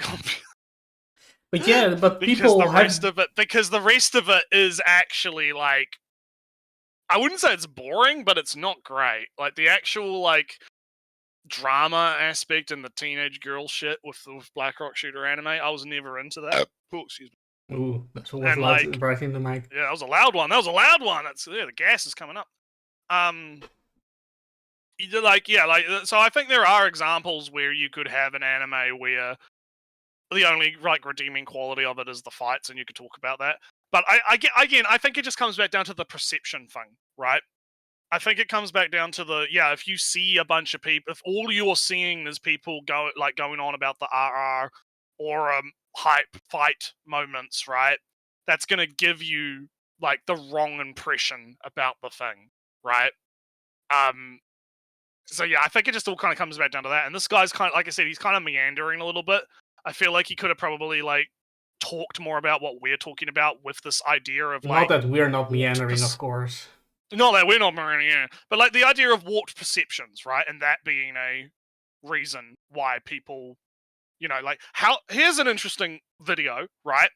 How does online fandom like posting affect the perception of a work, right? Does it affect the perception of the work, right? These are interesting questions, right? To talk about, to discuss, like we have on this cast today, right? That would have been a more interesting video than this, right? Like to actually ask the question, is there like a psychological component to this, right? Is the first impression really that important, right? Maybe do some research into that and maybe try and come to a conclusion on it. I think that would be an interesting video, right? So Samu's got a thing for me. Perhaps I'll be slightly contrarian, Neretsu. Do you see two K-On! Meeting each other in a Discord server and a convo starts because both of them like K-On! And maybe even become friends online? Okay, Sammy, you might have to like what? I don't know what point you're trying to make there, right? Are you like because like are you? Yeah, I'm kind of confused. Maybe I'm not reading your thing properly, but like, do I view them as the same as what? Right? Like, cause you can use I think when I'm talking about like anime as a social activity, I'm talking more about like people who only watch a show just so that they can say that they watched it, so that they can talk about it in a wider cultural context, right? And instead of actually caring about the art itself, they only care about the the conversations that they can have around it, right? Like they might not even actually enjoy the anime. Is kind of what I'm getting at. I mean, isn't Solo Leveling basically? Well, that was fun. That's funny because Ellie, what's your complaint about Solo Leveling? Your complaint about Solo Leveling it's is so that much it's boring talking. because they're all talking and there's Korean politics and Korean bullshit and corporations. I'm going to do this. Oh no, I'm back. Oh no. So I find that isn't Solo Leveling basically just fights? I guess the answer to that is no. Yeah. Because the answer to that is no. So which is true. It isn't just fights, right? I mean, but I think what's indicative of the problem is, remember when there was that moment where like people were complaining, the shonen tards, right, were complaining about Solo Leveling. Like him crying over his mom waking up, right? Because they were like, "Oh no, it ruins his aura," and shit. Oh yeah, this big emotional climax for the character because he's been working on this dungeon so that he can get the potion to cure his mom for like the entirety of the season, and he finally perseveres, right, and manages to like wake his mom up, and his mom's okay, and he cries over the fact that his mom's okay, right? That's I'll tell you what, if I wasn't like familiar with anime or Solo Leveling and all that, and I saw the fucking shonen tards acting like that, yeah, I'd probably be like, yeah, these people are fucking weird. Yeah. Right? Alright, so I would I got two small things, right? There was a time a couple years ago where I did watch a couple of anime just to expand my isekai horizons, right? I could watch more isekai shows deliberately to get more of a wider spectrum of shows. Even though I wasn't, say, interested in the shows, like, was it Cheat Magician? If I remember correctly. Dreadful show, actually. Had an interesting premise, but was kind of dreadful. But it gave me some insights in, all right, this is the kind of the breadth and width of isekai. So yes, people do watch sometimes just for the historical context, for the knowledge of it. I did for a bit, not necessarily anymore, because I think that isekai is kind of established enough, known enough. I don't have to exalt all the differences between them. And second part is that I said it before, I don't believe people when they say they only are here for the fight, because that's a terrible watching experience to keep watching a show for the good fights. Well, and like I said, if you just wanted to watch the fights, you could very easily just find like a compilation of fights on YouTube. If you were only like interested in it's like with the Black Rock Shooter example. If you only cared about the fights, there is literally a 40-minute fucking version of the show that's just the fights on YouTube. You can go watch it. It is actually pretty good. You should watch it. But you get what I mean, right? And so Samu coming back, he's like, you were talking about how people use anime as a social activity. Yeah. Well, I mean, I don't know, Samu, if you've watched. There's a clip. We have a clip from a while ago when Unknown was on the stream, and we talked about this. This was like one of the first times I talked about it. Where like we kind of discussed anime as a social activity. I think it's different when it's like, okay, you have two K-On! Fans, right, who are already fans of K-On! Meeting together in a Discord server to chat about K-On! I think that's different from the water cooler type thing, right? Where, like, you're not going to the water cooler because you're going to the water cooler because you want to drink, but you're not going to the water cooler to talk about the water cooler, right? In a sense. Maybe I'm just not being clear about it. Meanwhile, I wish Black Rock Shooter the game had an anime. Yeah, I've heard the game is pretty good. Yeah, there was a collab with Azura Lane recently. All right, I'm gonna take a piss. So because we've been going too long. Entertain the chat, Elliot. Oh dear. Entertain everyone. So yeah, I guess I'm in a few, not a lot. I'm in a few of these specific servers. I'm in like a YouTube channel fan Discord, and yes, I have come together to this place to, because I liked the guys on the YouTube. So I was going, all right, I think these guys are fine. I'm going to hang out in the Discord. And what you know, it's the people who watch these guys, I think they're fine, okay too.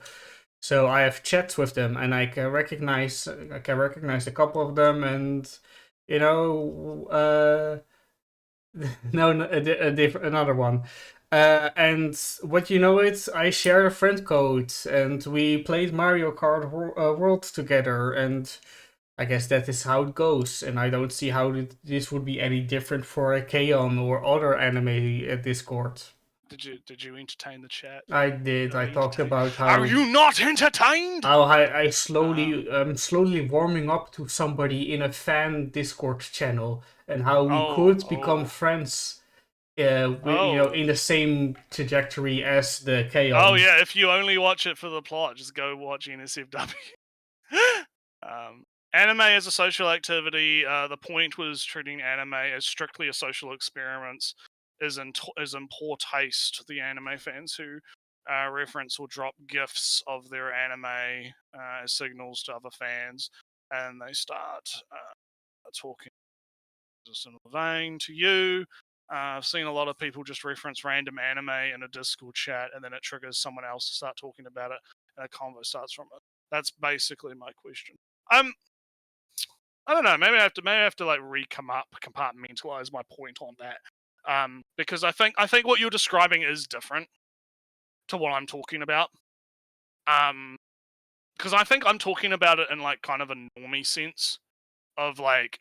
People hear about because I remember I'm remembering Attack on Titan when it came out the first season, right? Because I was in Polytech at the time. It was like fucking 2015, right?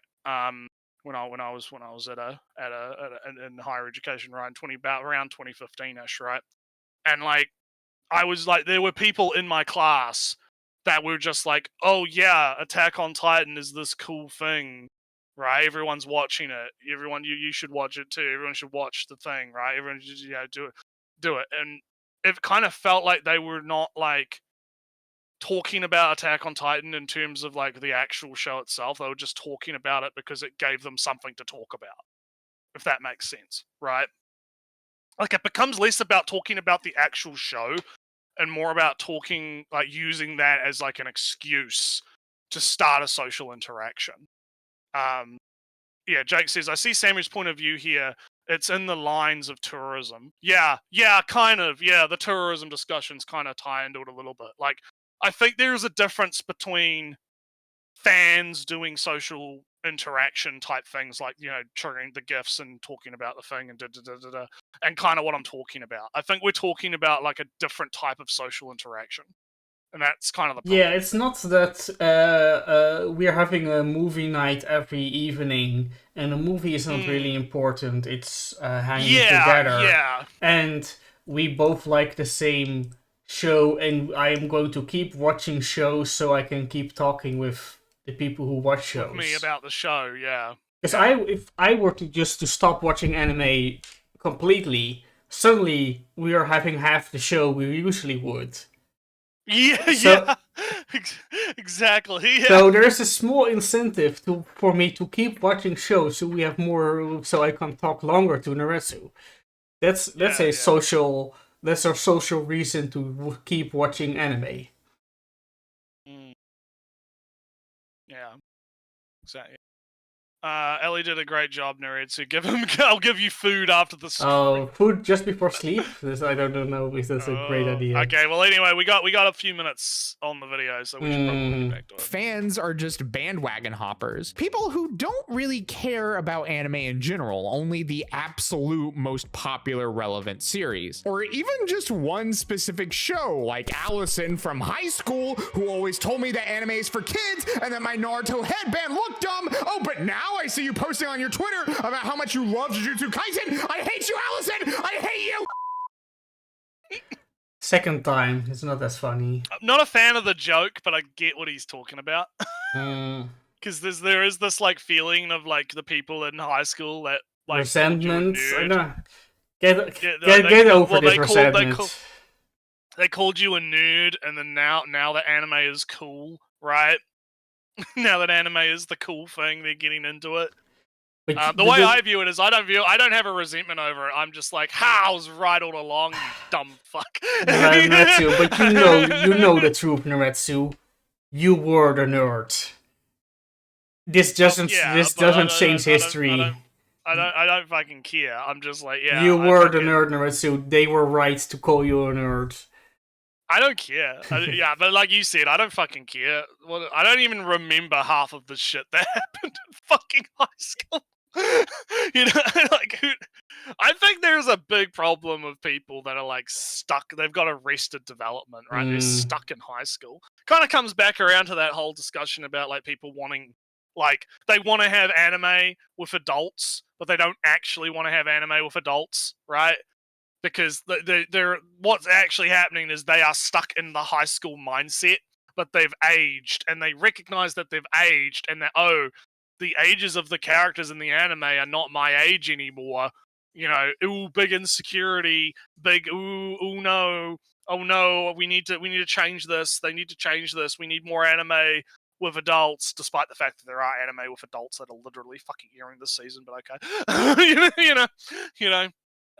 But anyway, let's keep going. Yeah. Again, you do you, but I do have to say that doesn't really sound all that enjoyable to me. I like watching different kinds of shows because too much of one thing would eventually get boring. And I imagine that this is the same way that detractors feel. That people who are exclusively into a few of the most relevant series are depriving themselves of other great anime and are lacking diversity in their tastes. It just comes across that they don't care that much about anime as a medium as much as they care about the social experience or validation that to some. Oh my god, he's literally me. He's also very, I don't know, obvious, but then pedantic about it. Like, Little oh, bit. people like things that and are missing out. If you only watch one thing, you're missing out on all the good things in the world. I mean, because here's the thing: I don't actually really have a problem if someone just wants to watch what they're into. Like, I Yeah. don't care. It's just, you know. Oh, Whatever. you're watching Star Trek, Naretsu? Obviously, you need to be watching Stargate, the better show. You're missing out. Samu's looking for nuance, so let's see. Let me see if I can grasp the nuance. The K-On! Fans are and will continue to be fans regardless of the interaction starting or not. Their support of the art exists independently, but the water... Yeah, that's pretty much on point. Yeah, the K-On! Fans are going to be K-On! Fans regardless of if they can talk about K-On! or not. Whereas with the water cooler stuff, it's like, you know, if you didn't have the water cooler, then those guys aren't going to talk about anything, right? There'll be something else usually. Like, you know, you go to like the fucking lunchroom or the break room at work or whatever. You know, there's always some kind. I just use water cooler as like the example because I know that's like a like a media meme, right? Of the people talking at the water cooler, but like. You know, you'll have examples of like, you know, break rooms and stuff where people just do social interaction at work, right? In those like moments where they get to go and have, so like, Naritsu, I have a hot take. Oh, hot take! What's your hot take? What do you got for? Among Us has no fans. The social deduction genre games have no fans. Okay, I'll let you cook. Because everybody plays them with friends, with other people. You are there for the interactions. So they are the water cooler. Yes. They are. You come there for the interactions with others. They are a platform. They are not the thing themselves that you are enjoying. Interesting. I like it. I'm not going to disagree with your hot take. I think it's interesting. Water cooler video. It's already here. I mean, in the same sense of it too, it's also the same true is for battle royales or extraction shooters or, you know, your multiplayer online games. Somewhat. I actually think that you're touching on something. Have you heard of the concept of like streamer games? Yeah, that's all. Yeah, it's also sounds very similar to the concept of streamer games, where the game only really exists to have streamers play it for like a couple of streams and then never play it again. It kind of sounds very similar to that concept. Fortnite is you've mind raped Jake in the chat with that alley. You fucking you can't handle the truth. No. The third eye has been opened. He realizes it's the fucking spaceman. He's like, it's all social. It's all water coolers.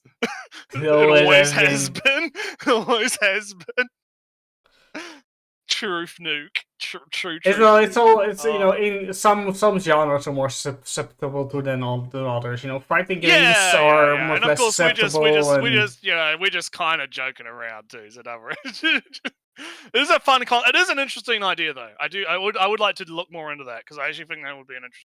But we got to finish this video so we can talk about it. So because we got like 3 minutes left, so let's people, they just come off as tourists and kind of cringe for liking something solely for the social brownie points. But also, this is just kind of human nature, isn't it? We're evolutionarily designed to want to fit in, so it's only natural this phenomenon is going to occur. Another reason why people tend to flock to the most mainstream anime is because these anime are the most likely to be seen by new fans. So yeah, it's obvious why some shows tend to gain mainstream popularity, but that doesn't change the fact that it can be frustrating when a show that you feel is better doesn't get as much attention. And I imagine what's even more frustrating is when these mainstream shows are the ones that are getting pushed the most and winning all the awards. Not necessarily because they're better, but because they're more popular. And I get it. I think it's understandable that a lot of fans how does it work? Is an injustice.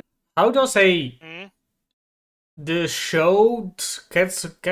the show gets pushed because it's popular? Isn't it already popular and therefore doesn't need pushing? Is it then a self-propelling? It's kind of an interesting question because it's probably a bit of both. Maybe it feels like a little bit bad script writing. Like, yeah, because it's a bit like a feedback loop, right? Like the thing becomes popular, then it gets pushed because it's popular, and then it becomes more popular, and then it experiences heat. It's kind of what's being implied here. Yeah. It kind of just like, and I've seen that happen too, right? Like it just kind of like fizzles out. I mean, I don't think people are going to be talking about solo leveling or whatever after it's finished. Right? After season 3, right? The last season or something. I don't even know when how much more they have to adapt. I don't know.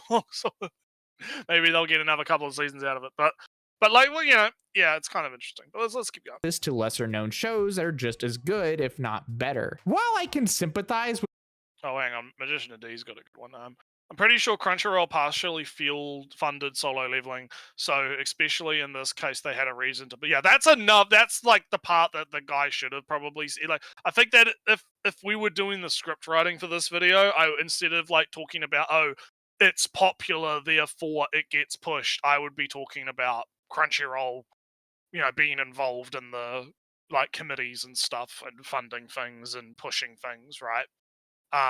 Because yeah, that's probably more likely the reason it gets pushed. The water cooler was the friends we made along the way. with where these fans are coming from, it's when we dive deeper into the dark abyss of the internet where we find that dreaded breed of mainstream anime hater, the gatekeeping snob. Oh no! How it's many me. minutes- how It's many- literally me. How many minutes does he have for this? He's got like a minute and a half. So That's too short. it's us. Yeah, it's literally us. It's literally us. Okay, let's hear the take. Let's hear the take.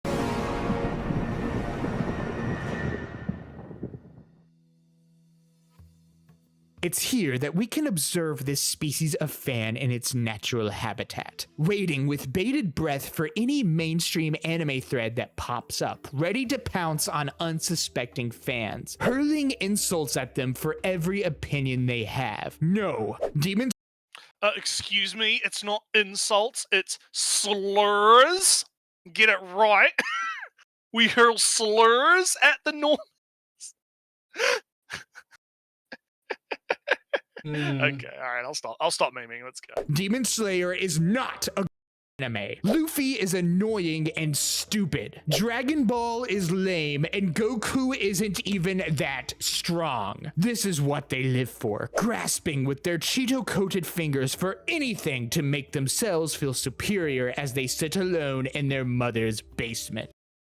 But that's not gatekeeping, though. That's just being contrarian. Yeah. That's just being a contrarian. Like, there's a difference between, like, because, like, a gatekeeper is, like, being an asshole.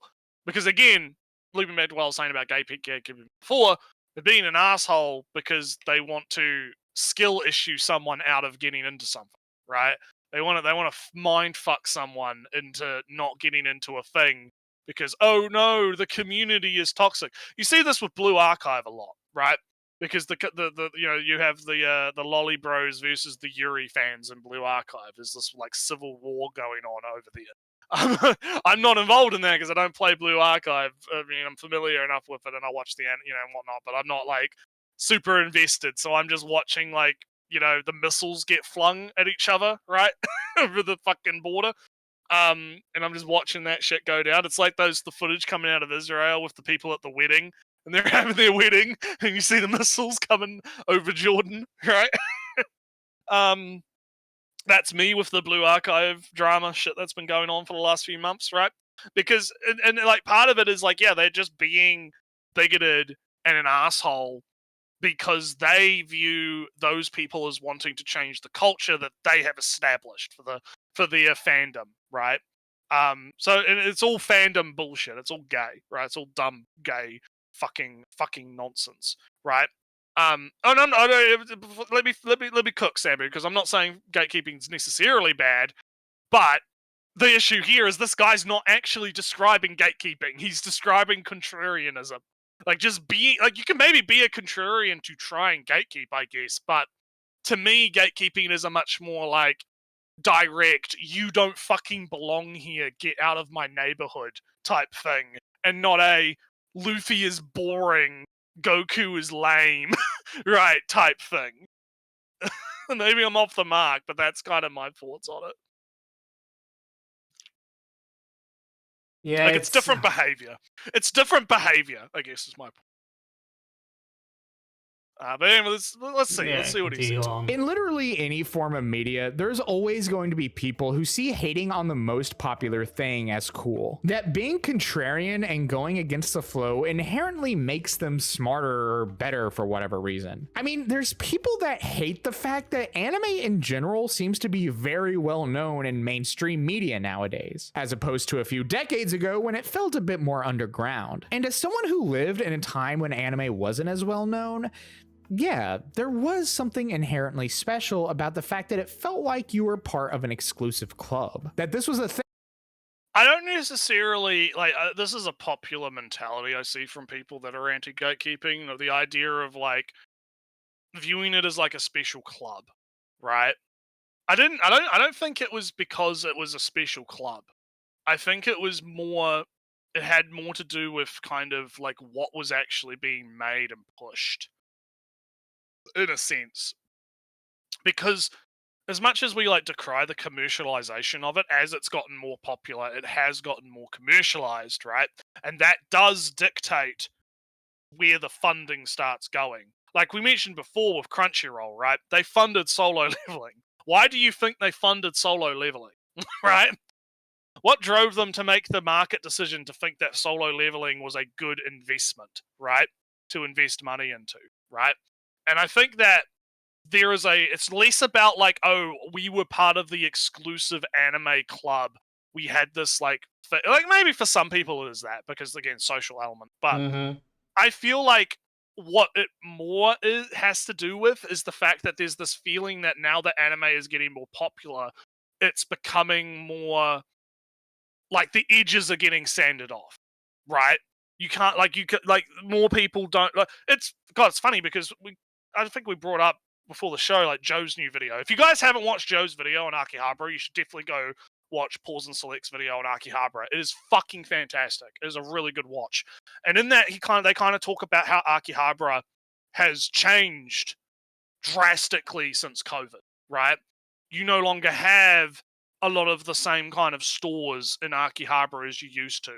Things have it's no longer really the mecca for anime culture and subculture, and that's partly because as it's gotten more popular, you had a bunch of tourists come in, and the tourists are going to Akihabara expecting One Piece and Dragon Ball and normie stuff, and then when they see like the Bishoujo porn shit everywhere, they start going, ew, what the fuck is this? This isn't what I was advertised. And then they leave bad reviews, and then the people that own the buildings or the people that are trying to push the narrative, right, about it, start sanding off those edges. They start saying, no, you can't have your porn in the 7-Eleven anymore, right? No, you have to hide it. You have to get rid of it. Which is kind of ironic because later on in the video, Goodman kind of mentions that when a bunch of the stores moved out during COVID, Ellie, guess what moved in? Guess what moved into the stores? Funko Pops? Have a guess. No. Actual prostitution. Ah. The red light. Hooker. Yeah, Jake's right. Hookers. No joke. Because what happened was, I'll kind of get in and then we can finish this video, right? So you had all these stores that had to close down because of COVID, right? Because they couldn't operate during the day, right? Because of COVID restrictions and stuff. So they ended up closing down. But guess what could operate during the night, right? The hookers. The hookers can operate during the night. So the hookers all moved into Akihabara. And now you have all of these massage parlors and it's totally not prostitution, but it is actually prostitution, Ellie. Because prostitution's illegal. Look, you can pay 5,000 yen for 20 minutes with this girl, but hey, maybe you can negotiate some happy ending, right? Negotiate a price for a happy right? So, kind of so that's kind of the interesting kind of thing is that in the culture shift and people wanting to make a safe image of a safe Akihabara that doesn't have all this weird Bishoujo shit, right? It's become even more fucking degenerate. It's But become even hidden worse. It's been- somewhere else in a store next door. Yeah, and well, what they talk about in the video is how like a lot of these places have kind of like spread out, like they're all over Tokyo now. They're not just in one place. There's like different street. There's now different like otaku streets now in like different parts of the city and different parts of Japan and I think Osaka's got a big thing now. They've got their own little street that people have been talking about. So it's interesting, but I think that's like. Yeah, we've kind of gone a little bit off track because Joe's video is really more interesting than this video. But like again, looping back to my thing, I don't necessarily think it's about the secret club. I think it's because there was a culture, right, that existed, and that culture doesn't exist anymore, and people are lamenting the fact that that culture doesn't exist anymore, right? And I can feel that. I can understand that, but I guess my response to that is people, nothing lasts forever. You do have to move on at some point, right? You can't cling on to the past indefinitely. And, there is parts of the new culture that aren't necessarily that bad. There is still good stuff coming out. I'm watching my sex toy, my sex robot show that introduced a new character this week that was quite funny. Like I'm still watching my my stuff. Like there's still good stuff happening, right? And you just have to go looking for it, right? You just have to be more proactive in it. You can't just like passively, consume, right? If that makes sense. Best thing would be for to use that video as to get Rex on where to go.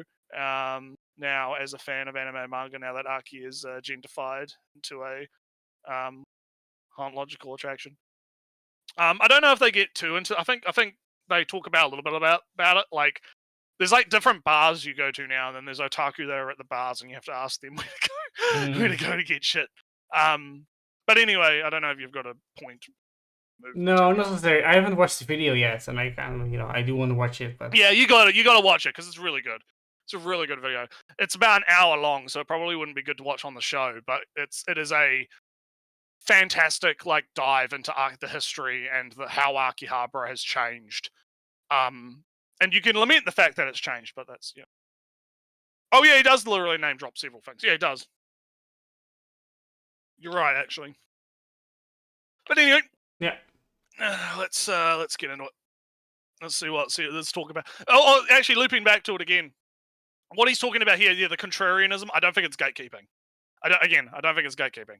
He's talking about two different things here. Thing that only me and my friends knew about and were in on. And when we talked about it around other people who had no idea, they just weren't as cool as us. That was kind of a neat feeling until, well, I grew up. The fact of the matter is that ultimately, regardless of how anyone feels, there's always going to be a mainstream. It's only natural. As humans, we crowd around select pieces of media that just get deemed the biggest for whatever reason. That's just how we work. It doesn't necessarily. Yeah, he did kind of cop out there a little bit, as Jake said. Yeah, I'm he did kind of cop out there. I still don't. Points are very ill-defined still, and yeah, because like, I remember that feeling too, and then I grew up. Ha ha ha ha ha. It's like, no, I don't. Again, he doesn't actually. I don't know if he actually understands what people are talking about. Because, like I said, I don't think it's people. People are not like lamenting the whole like, it's we're in the secret boys club, Ellie, and we get to talk about this thing and only we know about it. It's so secret. I think it's more about like lamenting the loss of the culture, right? I think is part of the problem, right? And that's what people are actually mad about, is they're lamenting the change in culture, and the failure to recognize that is actually very interesting to me. Right, the failure to recognize what people are actually mad about. Vibe-ridden, irony poisoned. Oh yeah. I honestly don't mind that there's a mainstream. I'm just annoyed that it often is primarily occupied with shonen shit shows. Yeah, kinda. Yeah, but anyway, we're almost done. A few seconds left. Mean these pieces of media are better Pieces or worse because they're popular. It just means they're popular. I mean, look at the Minecraft movie. It's not some masterpiece put together by Shakespeare. It's just a dumb kids movie that got really popular. Although that chicken jockey line is on par with Shakespeare, let's be real here. There's plenty of mainstream anime I love and plenty that I can't stand. But regardless of how I or anyone else feels, this is just how media is and always will be. Solo Leveling is trash though. Bye! My ear. Loud is funny. Loud is funny. Okay. Yeah, this video was kind of bad in a sense because it was very meandering. He didn't really have much of a point, I guess. Like, he didn't really like because I don't feel like he answered the question. Why do people hate mainstream anime? Like, what was the answer that we gleaned from this video? People don't like mainstream anime because they find it annoying? Question mark. You know. I got my cake and ate good. This is Pax. I don't. Yeah, that's kind of my final thoughts on this video, Ali, is like, I feel like he didn't really make much of a point, and he also seemed very confused. Seemed very confused about, like, what people's actual problems are, right? Because what even was the problem with the mainstream? Why do people hate mainstream? Because I don't really feel like that's been actually said. I don't, and you know, if you are going to say, why do people have a problem? Well, the problem, the problem is defined as this, and or the target is defined as this, and these are the problems with the targets, and this is why they're wrong, this is why they're right, this is why what's iffy, etc., etc. It was all already kind of forgotten the first 70% of the video, because I don't know what was that all about again? About shows being good or bad? About Full Metal Alchemist replacing the older Full Metal Alchemist? Is that really relevant to anything about mainstream or not? I feel it's super unfocused, unclear about the problem, never explained what the problem is, doesn't really give any, you know, reasons, solutions, analysis on that why, how, when, where. And yeah, do you remember something else?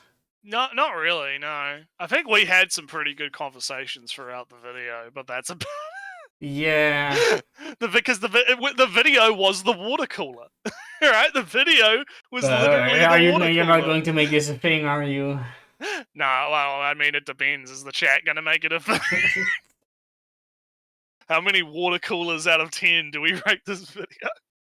How water cooled I'll give are it you? two water coolers out of 10.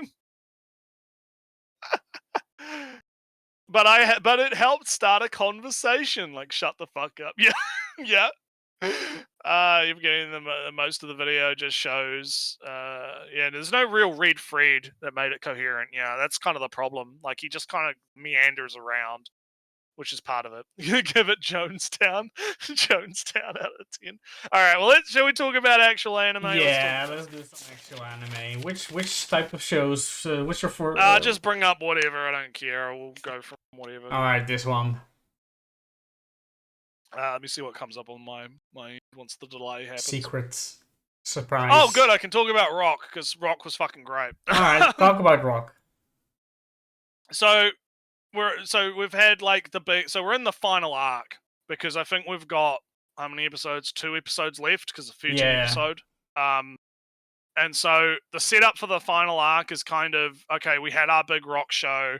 We had a little bit of a decompression moment. There was a very funny joke with my favorite character, where she's having like, oh, should I stay in the band? Oh, whatever. And the drummer girl is like, yeah, you should stay in the band because I liked how your boobs jiggled.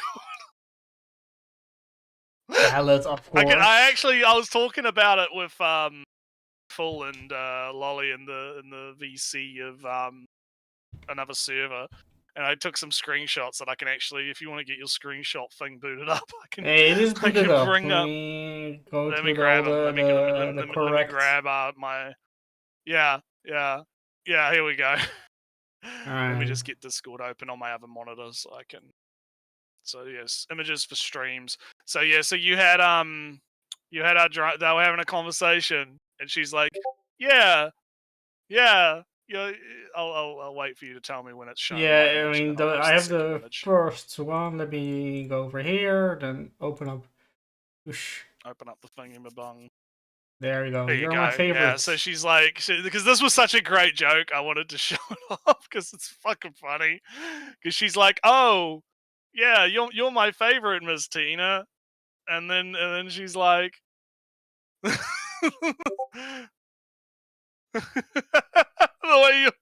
way you jiggled, the way you jiggled during the show.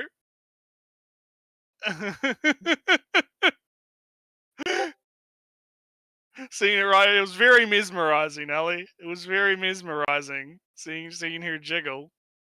seeing the Right girl next to her. right next to her, yeah. And then and then you had her reaction to that, which was really good. This was the last one, by the way. Yeah, she jiggled. Jiggled. There you go, jiggled. I liked it. It was good. It was a good gag. Good gag. Yeah. But the real interesting thing that happened this episode actually happened after, where we so our twin tail girl, she's still trying to become the maiden, right? She's doing all the things. She's trying to be big maiden girl, right? Mhm. And she bumps into one of the girls that won the maiden competition before. Oh yeah. She was the past maiden. Past maiden actually overhears her talking about wanting to shred on her guitar. And she's like, no, you misheard me, da da da da. And she's like, okay. And so the past maiden is getting like Twin Tail to like walk her around the new school building because they're trying to find the principal, and they want to check out like the new music room because this is the girl that like played the harp, right? All right. Yeah. Yeah, from the painting. I remember the painting. Yeah, it's the girl from the painting, right? And so Twin Tails is like, oh wow, she's so free spirited. Is she a a kindred spirit? Is she like me, right? And they bump into the principal. They go to the principal's office, and the principal's like, "Oh, you're 30 minutes late yet again. Yeah, just like you. For some things never change." And our girl is like, "Wow, the maiden it can be late. Like, what's going? Like, whoa, maybe it's not as strict as I thought, right?" And the principal kind of highlights like, "Oh yeah, if you want to be the maiden, you have to sacrifice for the family, Ellie. You have to do big sacrifice, big thing, and maybe you'll be maiden too." And then as they're walking around the school again, our girl is like, "I need to use this opportunity to find out the secrets. How can I become the maiden?" So she asks the girl, "What can I do? I want to be the maiden too. What do I do?" And the harp girl is like, well, my family did donate like this entire building to the school." Yeah. And she's like, "Bitch, she fucking cheated." Nothing about purity or sacrifice or whatever. It is all about the money. This gets better, right? So the harp girl's about to leave, and she's like, "Don't worry, I'll keep your electric guitar secret for yourself. It's all goods." And our girl is like, "Oh yeah, I hope that I get to hear your harp playing sometime because you were really into the harp, right?" Mm-hmm. And our girl goes, "Well, actually, I don't play the harp. I stopped playing the harp after high school because my family deemed it unnecessary." Huh? What? But you were so into the harp. Why would? Well, no. Well, it was unnecessary to being a maiden, and I was only doing it, because it was elegant and blah blah blah blah blah blah blah. And don't worry about the electric guitar thing. It's okay. I understand. You're just doing it for fun, right? Right? Oh no. Have your fun and just have your fun in moderation, right? Right? And yeah, this fucking triggers the absolute shit out of Twin Tails. She leaves, right? She keeps up the facade until the harp girl leaves, busts into the fucking room where they're doing music stuff, grabs guitar, starts fucking shredding it. Drummer girl tries to like talk to her, but realizes, oh, something's wrong. Because our girl is having a fucking monologue about that fucking cunt. How dare she say I'm doing this for fun? I trying so hard to be a fucking maiden. Fucking cunt, bitch, fuck, motherfucking cunt. Yeah. So, that was quite. I found that to be very interesting. I think there is like in between like the lesbianism and the rock stuff, there is a kind of this interesting nugget of social commentary going on, right?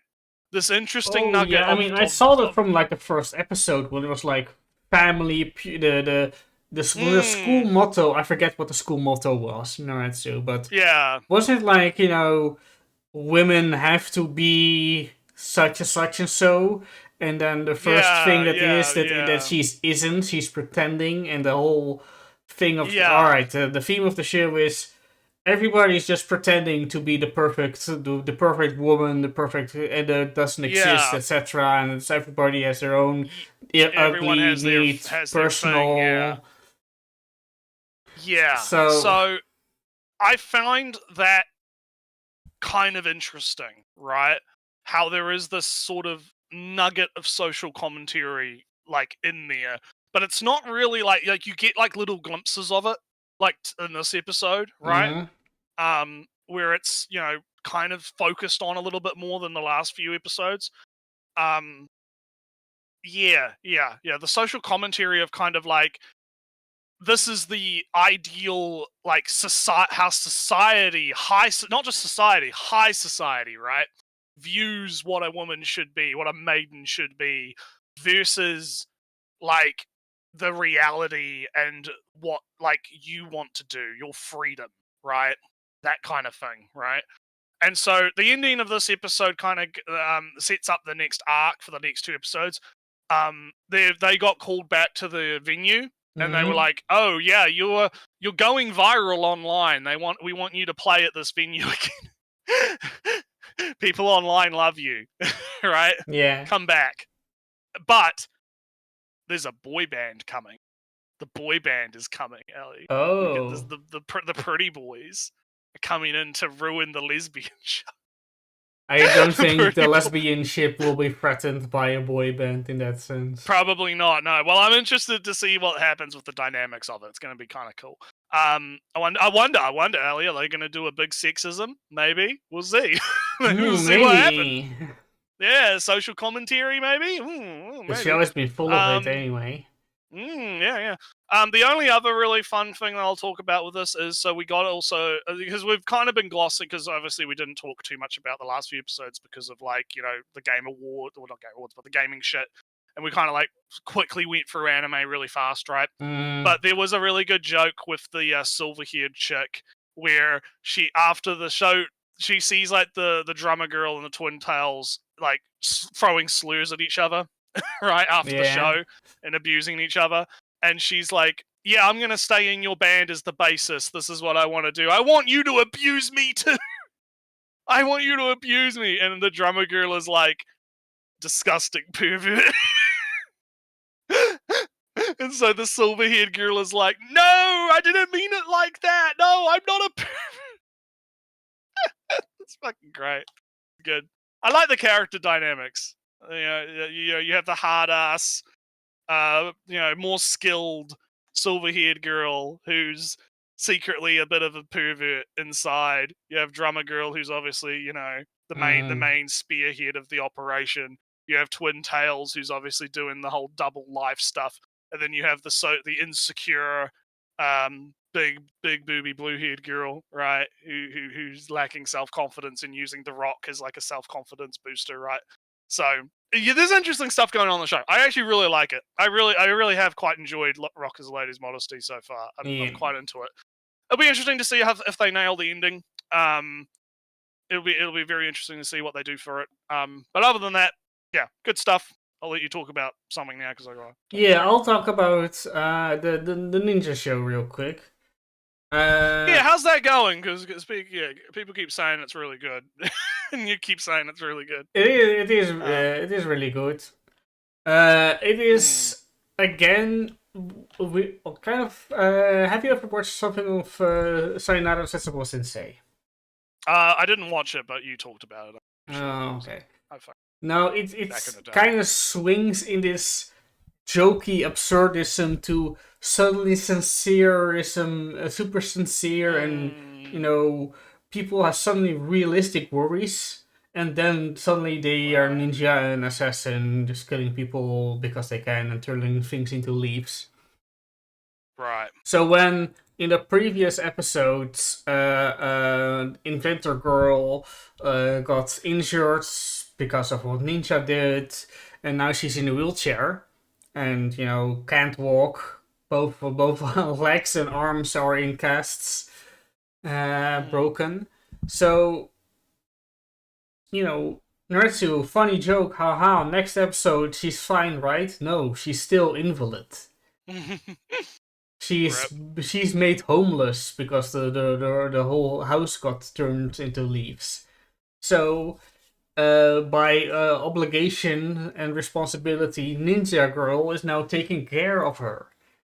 And there's so these brief moments where, hey, I am invalid. I cannot walk. I cannot go downstairs. I cannot go shopping. I cannot feed myself. Oh no. And suddenly that's a real thing. Oh no, I cannot go outside. There are too few places that are accessible by wheelchair. You'll have to do this for me. And that's real. No. Oh no, big accessibility commentary in Yeah. my show. And then suddenly Naretsu, the assassin girl, whoever killed the most capable character of the show, is turned into a baby with a magical medicine. Just from teenage adult who knows 17, 16 to actually 0 years old, or 2 months old child. And suddenly Naretsu, there's the consideration of, oh, we need to buy diapers and milk formula and oh no, that's way heavy. I guess this is just how it is. Yeah. And about how that she's then kind of puts up like she's a teenager with a newborn and getting sympathy from store clerks for that fact and whatnot. And suddenly, oh no, yeah, like I said again, it's real. And then again, there's a sister of the Inventor Girl is madly is kind of true is a real yandere Naretsu. Yeah, she saw that her because the sister is a brilliant genius pharmacist in this, I guess, because she made the medicine to turn her into a baby. She saw that her geniusness put pressure on her little sister, and that the parents praising her instead of her little sister caused this more, this slight trauma, expectations, whatnot. So she killed her parents. So her little sister wouldn't have to worry about parents keeping undue expectations on her. I mean, I guess that's one way to solve the problem. And then there's this small, blah blah blah blah blah. She's rescued because she was kidnapped, rescued, etc., etc. And then there's this small conversation from, hey, even though you killed my parents, you're still family. I cared about you for all this time. I can't live with you. You did a bad thing, And suddenly Naretsu is like a conversation with somebody who's a criminal in the family. Hey, I write you letters and care for you and celebrate your birthday, but etc., etc. And this dynamic between super serious considerations, emotions, consequences steers right into the fantastical turning buildings and dead people into leaves, and medicine that turns you into babies, and ghosts that haunt you from the afterlife. It's a very nice dynamic. I'll be quick about Haite Kudasai. Please put them on. In that the relationship still kind of continues on. The lesbian girl keeps pressuring our main girl about, hey, you like him, you know. I can see it, you know. And she has to deny it and keep her prideful attitude up. But then, you know, in conversation, oh, well, maybe he doesn't even like my friend. No, this other guy might not like my friend. How would my friend know that this guy likes her? And well, the simple fact is, because the friend is still here. There. Means that your friend likes you, her.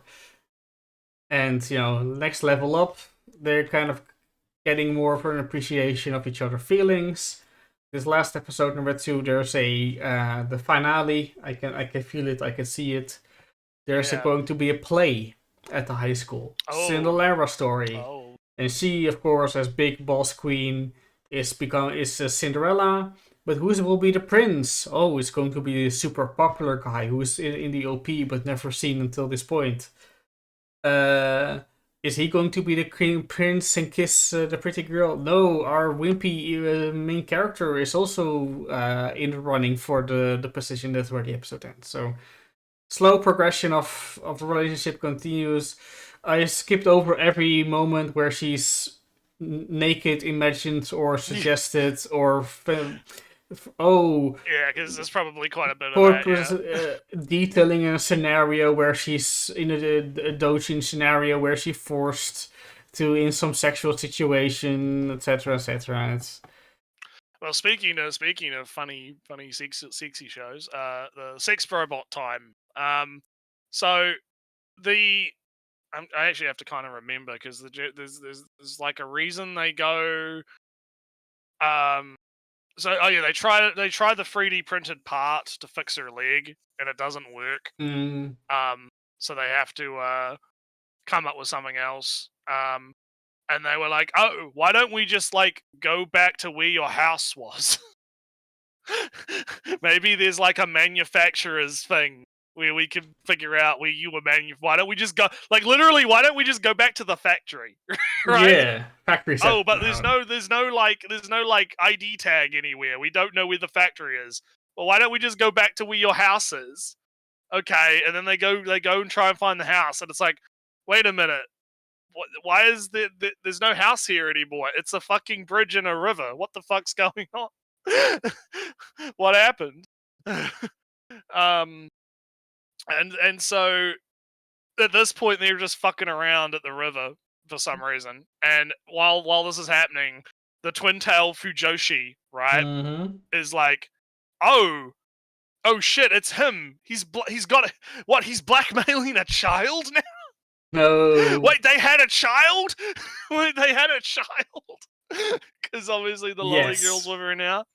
And she's like, I could never forgive him. And she picks up a stone and tosses the stone across the bridge. And it gets shot down with a laser out of the water. All right. And who comes out of the water? It is our final robot. The girl in the OP. And the combat unit. Yeah. The combat unit comes out of the water and is like, hostility detected. I have to kill you. Yeah, I'm gonna big kill. But she goes, her arm turns into a gun and she's gonna shoot the twin-tailed girl, and then her head pops off. Seems like a recurring design flaw. Seems like a very recurring design flaw, yeah. And so our Twin Tails girl helps our robot girl, is like, the robot girl is like, oh, I'm sorry, no, my it turns out I can't actually harm humans because the free laws of robotics. I completely forgot about that. So when I tried to shoot you, my head popped off. Whoop. And then even the twin girl's like, you know, that's kind of a weird design flaw for a combat robot that can't shoot you. Yeah. Who fucking designed this dumb robot? Well, And so Twin Tails girl is like looping, is trying because obviously this combat girl is the sister of Makina-chan, like the older sister. She's described as the oldest one, right? The build oldest unit, first, right? etc. I guess. Yeah, Also. probably. Yeah. So Twin Tails girl is like, oh yeah, there's this evil guy who's blackmailing Makina. He's this evil man. He's gonna do all these horrific things. He does all these bad things to women. And what's happening is the combat unit's getting very aroused, thinking about all of the oh, he's gonna wrap me in tentacles and have his way with me, and it's just getting really aroused by by all of the imagination shit. It's great. And so basically the setup is probably for this coming episode, which I think is today, right? Is Twin Tails girl has roped Combat Girl into helping her try and kill our little Shota boy. Even though combat unit can't hurt humans, they're gonna try and find some way to save Makina, right? Gotta save her. But it was pretty good. It was pretty good. Pretty funny. You know, again, really nice. I guess I'll just quickly jump to Dark Elf. Dark Elf, yeah, it's getting a bit samey. You know, it's getting a bit. It's alright, but it's kind of like, I think I've mentioned this the last time I talked about it. There's only so many times I can do like the same gag. Like it all just kind of, like I can't even really remember what the fuck happened last episode. because it's like it all just kind of merges together, because it's all just kind of like, oh yeah, there was like a guy that was trying to confess to the elf because she's super popular after the Comiket cosplay thing, right? And there's this guy who like is sending her all these love letters, but she burns all the love letters because she only cares about her Shota-kun. And there's like, oh, she locks Shota-kun in the gym closet, the gym fucking garage or whatever. She's trying to assault him, but oh no, the other girl walks in and gets, oh no, and then, oh, look, the guy who's leaving all the letters shows up and confesses, but she lets him down gently and doesn't kill him. Oh, and Shota-kun is like, oh, she's getting better, right? We're seeing improved character development is happening, right? And this, yeah, and that's kind of like, yeah, Shota-kun is like starting to warm up to her basically a little bit, and it's all right, but like again, I'm like, it's the same gag, right? And I'll finish it. Don't get me wrong. I'm not going to drop it at this point, but I do think that it has gotten a bit stale, personally. But yeah, that's the end of that. I don't have anything else to talk about. Yeah, so I'll finish off with Witch Watch and just say the plot has started. It started last episode. Big plot time. Like, the warlocks are introduced, and there's an evil plot to get Nico. Nico is kind of revealed to be the destined witch once every 1,000 years, the witch of 1,000 spells and 1,000 wishes and 1,000 whatever in 1,000 years, and an evil warlock. Witches are good, warlocks are evil. That's how it goes. If you're witch, your default good, that's a witch. If you turn evil, you're a warlock. That's the terminology in the world. So warlocks are after Nico. Nico is warned. Plans are being made, etc., etc. And now the plot to get Nico is underway. One of them is that the hipster guy that has been hanging out in Retsu, to go straight to the ending of this episode, is the werewolf and the bad guy introduced in last episode. So he was under semi-mind control this whole time. He's a werewolf. That's why he kind of changed his shape and size and look and wasn't recognized as such. All that fun stuff. So next episode there will be real big fights going on.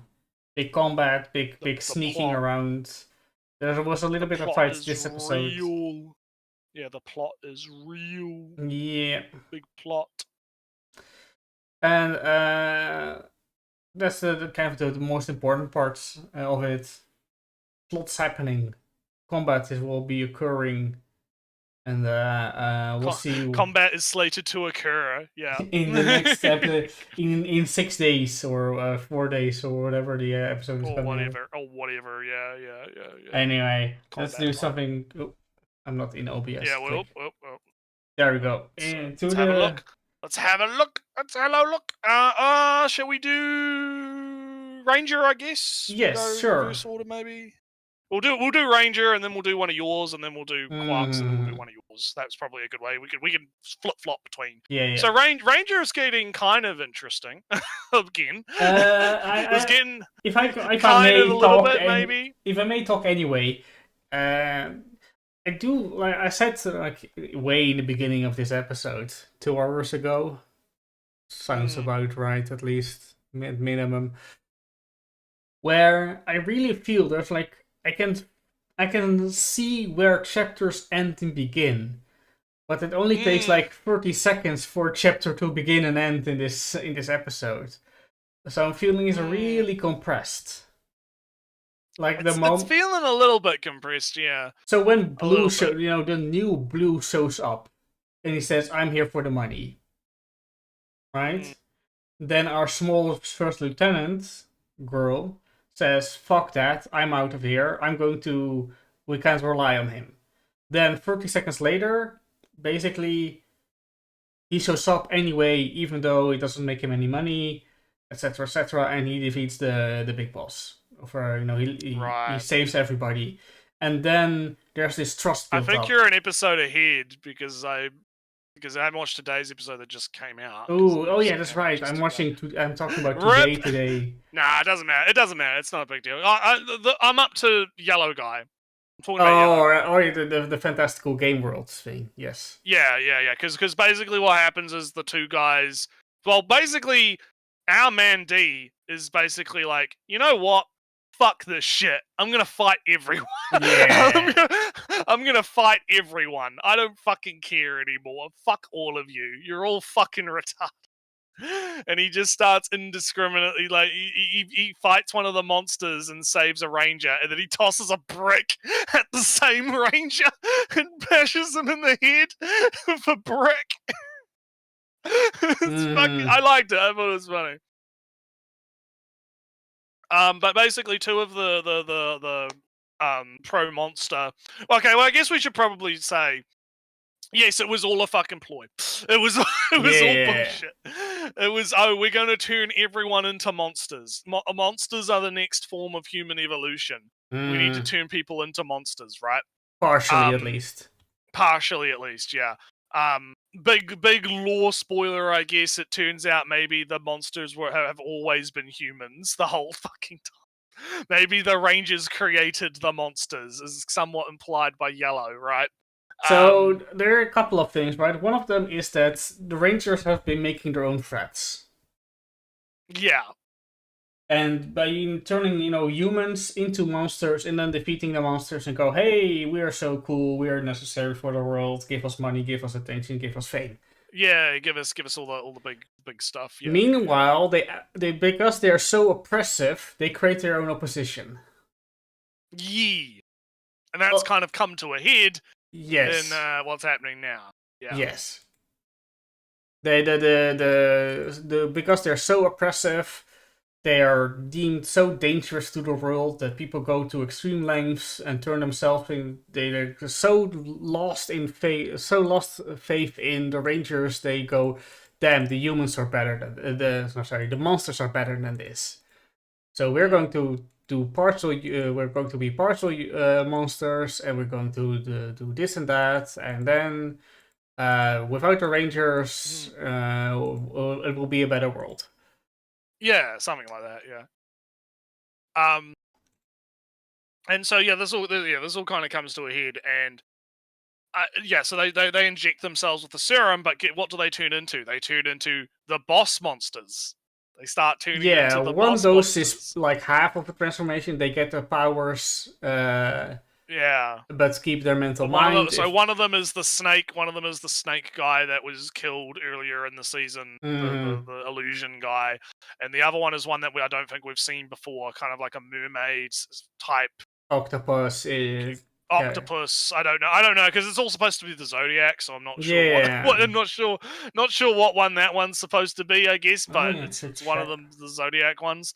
And so this basically comes to a head with the illusion guy tossing everyone into a game world and going, "Ha! If you guys can make it to the top, you can get out. Time to out you go. Time to leave. Let's go." And essentially, Yellow's a cunt. Yes. We come to find out Yellow is an absolute irredeemable evil piece of shit. Because he's like going up with like Fighter D and just basically monologuing and being like, "Oh yeah, let me just we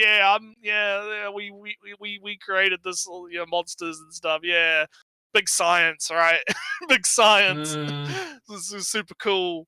And then it comes time to fight one of the boss monsters who I think their ability is that they like deflect everything that happens to them back to the user. Yeah. So Yellow is like, "Oh yeah, I know. How do we solve this? We're gonna kill our own guy." Just We're not gonna kill I'm not going to aim my threat at him. I'm going to aim my threat at somebody who's in front of him and in front of him, and it's gonna go through. Yeah. And it's going to go through them and hit them by proxy, yeah. And this involves killing their own guy. So yeah, Yellow is like a bit of a psycho, bit of a fucking nutcase, a little bit. He's a bit of a fucking crazy guy. And so he, they make it out. Yellow, Fighter D makes it out too. Fighter D makes it out because the snake guy and the other person were like lovers, I guess. Like one of them was a journalist who was trying to expose the monsters and the stuff, and and was getting threatened by the Ranger CIA, I guess. Yeah. The Ranger FBI, and was saved by the other guy because she saved him in high school, and they were like loving, whatever. And then she dies, and he injects himself, and oh no, what happened? He's turned into the Snake Man. Completely, memories and all. Yeah. Snake Man is resurrected, immortal. I guess the boss monsters can just come back. If you inject yourself. What does Snake Man do? He looks at Fighter D and is like, "Ha, get the fuck out of my house," and just teleports him out. I had enough of you. I've had enough of you. Get out. And then Yellow obviously makes it out, and I think he like destroys like the platforms below him so no one else can get out because he's just an asshole. And then he just leaves. And then we get kind of a bit of a reveal about the divine weapons, right? Big reveal is the the artifacts are made out of people. Yeah, They're made out of people. Because the lore is basically you had these people that were gifted the ability to use these divine weapons, right? And there was only so many of them. They're like one for each weapon, basically. Yeah, but that didn't jive with the Rangers because the Rangers wanted the power. So they killed off all except one, and then they cloned the one that still had the ability to use the weapons, and let's not forget that alive. Apparently every our yellow girl, right, the one with the dead eyes, because she's rather dead inside, I guess. Everybody else, from what I understand, just have their main weapon. I believe they can just summon it at will, but their inherent power, inherent power, makes them, I guess you can fashion out of their bones other weapons. So they just pillaged like all the bones and organs and all that stuff to make more and more weapons. And they did it with everybody except our one yellow girl. From her, they just made, I actually don't believe that the Rangers maybe made clones of them. Because I think the Monster Association did. It's a little bit unclear where she is. It's a little bit confusing. It's a little bit confusing, yeah. Well, because the guy from the Monster Association is here at the is where she is, and it's unlikely to me that this guy went all the way to the Ranger base to do this. I think he's there, still at this church where this fight is happening. I think she's infiltrating in the Monster Association, getting rid of all the clothes that the Monster Association has, so they can make their own replicas, right? Yeah, something like that. Yeah. So it's interesting. It's interesting. There's some interesting stuff going on. We also had like the bull boss showed up to try and stop, because our yellow girl basically goes into the place where all the clones are, and I think is going to kill them all, right? But guess who shows up? Red shows up. Our man Red. Maybe might be also a clone, maybe not a clone, maybe multiple versions of Red exist. Something. I guessed at the OP that the clones are in play, but now say our yellow girl is revealed to be the clone. I think it's slightly maybe she's a clone, maybe she's the original. I think she's the original. I think this is the Monster Association. Could be the original, yeah, could be the original. But I mean, here's the thing. I do like the fact that we have these questions makes it interesting, right? To me, right? I kind of things were getting a bit like, like it was kind of my word of the day is meandering, right? It was kind of like. Like the last few arcs, right? Like we had the school arc, right, where we learned a bit more about the Green Ranger team, right? And I did also find it really weird how Vital D confronts Green Ranger, and Green Ranger kind of calls him out on his bullshit, and what side are you really on? And then it's just cut away as if nothing fucking happened, right? So this is where I feel what actually fucking what did Green just let him run away or some shit? This is where I feel this is where I feel they kind of rushed to this endpoint. Yeah. Because next they wanted to get to this end point, right? And they had to cut a whole volume of chapters out of this season of because it really feels like there should have been I'll let you go and I'll let her go. I'm interested. The green guy could be I'm interested to see what you choose, so I'll let you live. I'll let you do what you want. And a small after conversation with Yellow and where Yellow went, the yellow girl went, but Yellow is the Ranger. Yeah. There's some shit that feels like it's missing, right? So the season of Ranger definitely hasn't been as good as the first one, but I feel now it's kind of sad that now that we're in the final arc of the season, it's actually picking back up again. It's picking back up again. It's getting good again, right? To spoil you, Naretsu, your next episode. Today's episode. Yeah, it has still this feeling that they're cutting out half of a chapter every minute to. Well, I'll find out and we can talk about it next week. Yeah. Because I don't have time before I start the stream. Just wake up earlier. No, fuck you. I'm not waking up earlier. Fuck you. But anywho, I guess because I'm also going to take another piss. So I'll let you talk about one of your shows. You pick what you want to do. I can be. I'll be back in a quick sec. Entertain the chat. Oh no. I'll talk a little bit about Apothecary Diaries, where similarly, I feel that there's a couple of chapters being skipped from, I believe it's not even, it's either a light novel or just a novel adaptation, where Gingy is suddenly there with the army. This is not odd per se in any other anime, but this anime is very kind of eager to show you every single step of the way. And Gingy is a kind of main character of this show. So I feel it's a little bit odd to not see his perspective at all. We know basically everything that Gingy experiences, we get to see, except this. And I don't believe that's because Mamo is kidnapped and therefore away of Gingy. That is not really how this show has operated thus far. I have returned.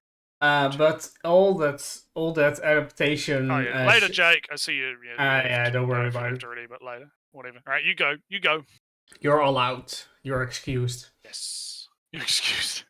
All right, what are we talking about? What are you on? Yeah. So, besides the also a little bit of chapter skipping in Apothecary Diaries, there's Jinji is now there with the army, and they're doing a daring, sneaky mission, and Jinji is completely outed as being the crown prince of Oh, no. the emperor to kind of the army, so basically the public.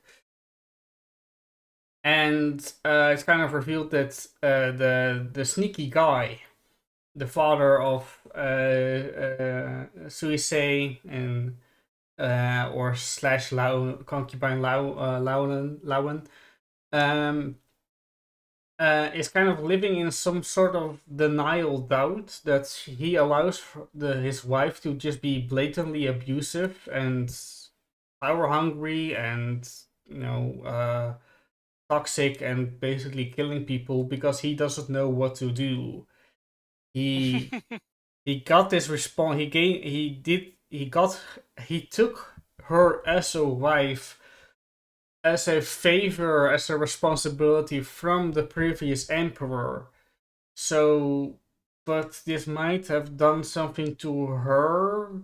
From I had to be taken on order of the emperor. I'll make a little bit of insecurity there. So they're kind of trapped in this cycle of I'll just wait out until she gets better, and I'll never get better. There's no fixing her. There's no fixing me, and he is Can't just fix it. and he's just waiting till she fixes herself. But moves are being made. In the fort where Mamo is captured and this whole thing is taking place, the gunpowder, kaboom, gone. Jinji does a sneak attack. The whole armory, spears, cannons, whatnot, cannonballs, whatnot, gone. And so suddenly, way on the back foot. Meanwhile, the kids are poisoned, dead. Because as it is, hey, you're the clan, you're the family that are went against the emperor. Time to kill your entire clan and family, so that there's no trace of the traitors remain. So the kids are already poisoned and dead. And Jinji is on the front lines himself, infiltrating or assaulting the fort. So good luck, good thing Jinji has found Mamo, and so Mamo is safe. Shisui has escaped with the pin of Jinji that Mamo gave to her. So there's a small chance that she can use that hairpin that is of Jinji and therefore of the Imperial line to gain some recognition from, hey, I am with such and so, to escape alive, because otherwise she will be just killed as a daughter of the traitor. Small detail Naretsu is that there's a small chance that the show goes, oh, the children that are poisoned and dead, they're not actually dead. Because, the resurrection drug has been introduced. And one character said it's just like they're sleeping to the kids, as relating to the kids. So the kids might be actually, in a drug-induced near-death state for someone to realize that they're alive later on, and because they died, they are no longer punished in that way. And that's kind of Apothecary Diaries. That's where it ended. The wife is still presumed uncaptured, but the fort has basically fallen at this point. They're already in the fort, in the rooms, in the hallways. The standing army has no weapons to grab, no cannons to fire. Rip. All right, well, so big things happening. A lot has happened in Gundam. A lot happened. I will never forgive his pesticide.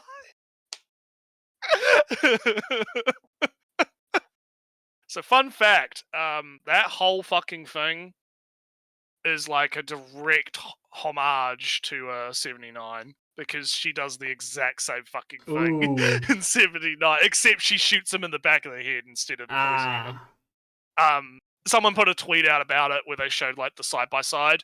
She literally like says the same things word for word that she says in 79.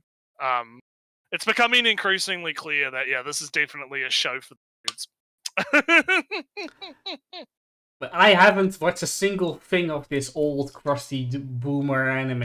Oh yeah, you can't. Well, yeah, the old crusty Gundam can't watch it because it's from the 79s. Too old. old. Yeah, no, too old. Yeah, no. But I know. I feel like even if you had because you can confirm with me, right? Like even if you had it, it's still a pretty good scene though.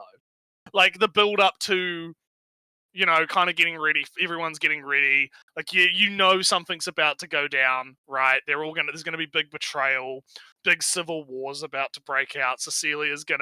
Someone's gonna make a play, right? It's like Charlie Ball, right? He's getting ready to make a play, right? Everyone's getting ready to make a play, and then Cecilia just kind of comes in and does it first. Yeah, big first. Like, oh, she made just the first move, decapitated the head right from the beginning. Then went for the big military assets. Yeah, just kill her brother, just right there. Yeah, so essentially, she uses poison and kills everyone in that room except her. And is like, you're so naive, brother. Yeah, you're already dead. And now the mission is they have to destroy the military assets so they can gain control, right? Of the station. Which turns out, it's not actually a solar thing. It's a Kira Def cannon. I think Namatsu, the thing of this whole station is to amplify. And so the way it's using the Rose, which is Lala from the original timeline. Sorry, Naruto. I think a little bit more context is that this is a station that is built to increase the solar, rays, increase more sunlight to the Earth because the Earth is that was the claimed. Well, I think it still would work as a counter to the nuclear winter on Earth. But, if it just amplifies anything, why not amplify the Zack Nova? I don't know. I don't know the specifics of it. All I know is it's a Kira cannon. Okay. It also is a Kira cannon. It's a Kira thing. Does semantics. It doesn't really matter, right? The TLDR is like, now everyone's fighting for control over it. And Cecilia gets the upper hand using Nan, right? Because she gives Nan a special mission to go in and take control of it because the Gundam, whatever the fuck it is, the new whatever the Cecilia Gundam, the Ifrid, whatever, Jifrid, is designed to interface with it, right? I did find it quite funny. She goes down there, and the scientist guy is like, this is exactly what happens when a woman gets power. Crusty old man, those goddamn women, Ellie, they're at it again. Oh, I had a good chuckle at that. I thought that was fucking funny. Right before he gets slapped, right? By Nan. Nan kills him. Kills him and everyone else except for that one guy who sneaks off who may or may not be Char. We'll find out maybe next episode. He's Char in disguise, maybe. May or may not be Char. And so, basically, Nan has the highest death toll of any fucking country. I don't know what the numbers are, but someone made a meme about it, and it's like, she's killed like possibly 15 million people. Well, maybe not million, but like 15,000 people. But has she killed somebody at age 3? Okay, so context. She interfaces with the Kira cannon, activates it. It basically teleports a space station that's behind the moon to like in front of teleports it. Yeah, it teleports it in front, and then the Kira kind of just fucking destroys everything. Yeah, just and then black holes it. I believe it teleports it away. Like it teleports the space station away or destroys it. I Via kind of submarines. feel like that it's just teleports it into the Segnova, or Segnovas Yeah. it into it, and then just the forces of Kira Kira, black hole, space time, teleportation, rupture, Shit going kind on, of yeah.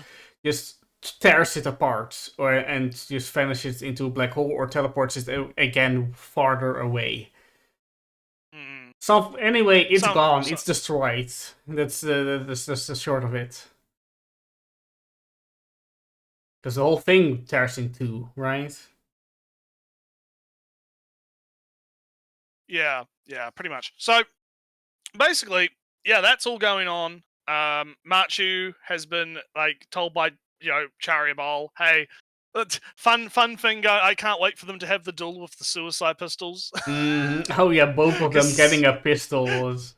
Yeah. Because Cecilia gives her a pistol, and we get Char's backstory on how he had a mission to go to Jupiter to collect resources, but then the AI on the ships failed, and they couldn't get the autopilot to work, and they couldn't get out because of like a storm or something.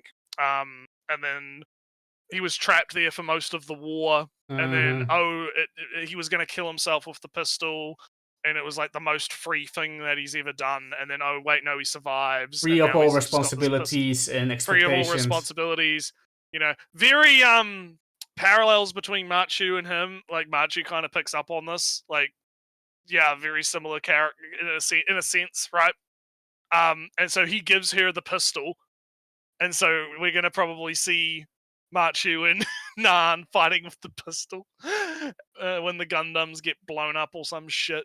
Usually tends to be what happens. And so basically, yeah, Machu's setting off to fight Nan, who I don't think she realizes it's Nan. No, yet. She just knows this is that the there's first time that she ever sees the Gundam Nan is in. and she doesn't know who's piloting it. Yeah.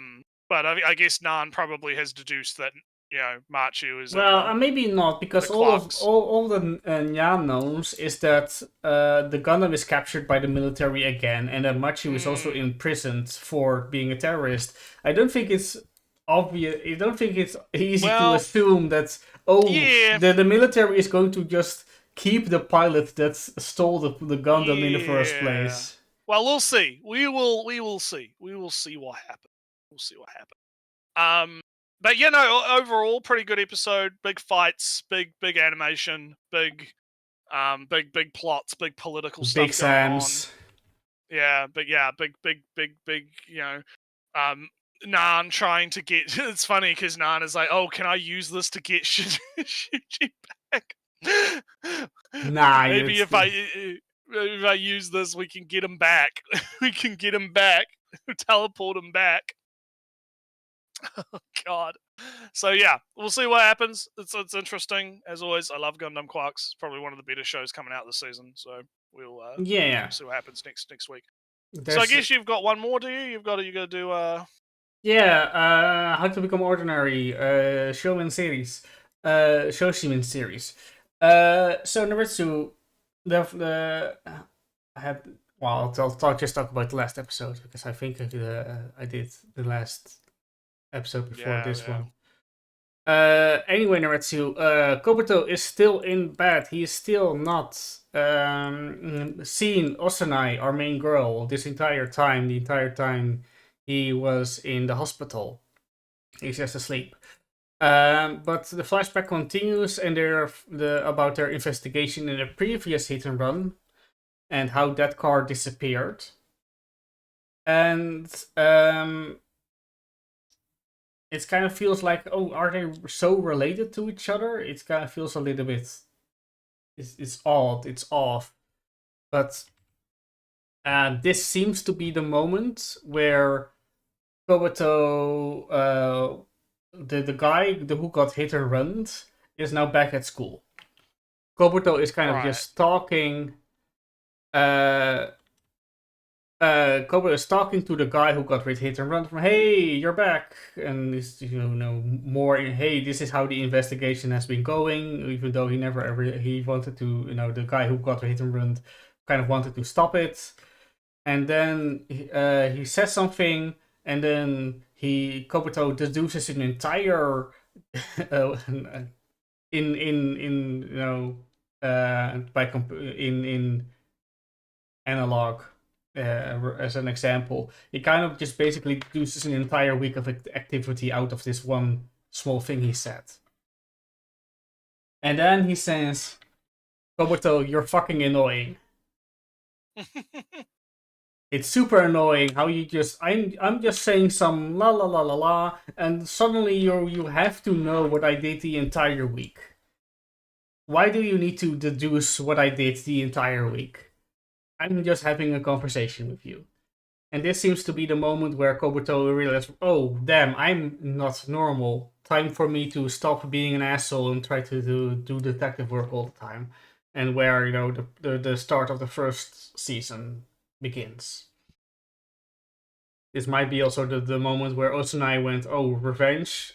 People didn't like me burning a bunch of bridges to get to this case where we didn't even solve it. It's time to stop caring about revenge. La la la la. But all that's so that's kind of where the flashback mostly ends. And then Natsu finally Koboto and Osunai meet up. Because Koboto used the water he gets every evening to water the plants instead of drinking it. Because Natsu, he's being fed sleep medicine. Sleeping drugs. Oh, no! It's been a conspiracy from within the hospital. Oh no! What? It is. I thought it was odd because Koboto has been kind of eyeing the hospital. You know, just the vibe from what the camera is looking at through his eyes, and what he's paying attention to, and what scenes are being shown.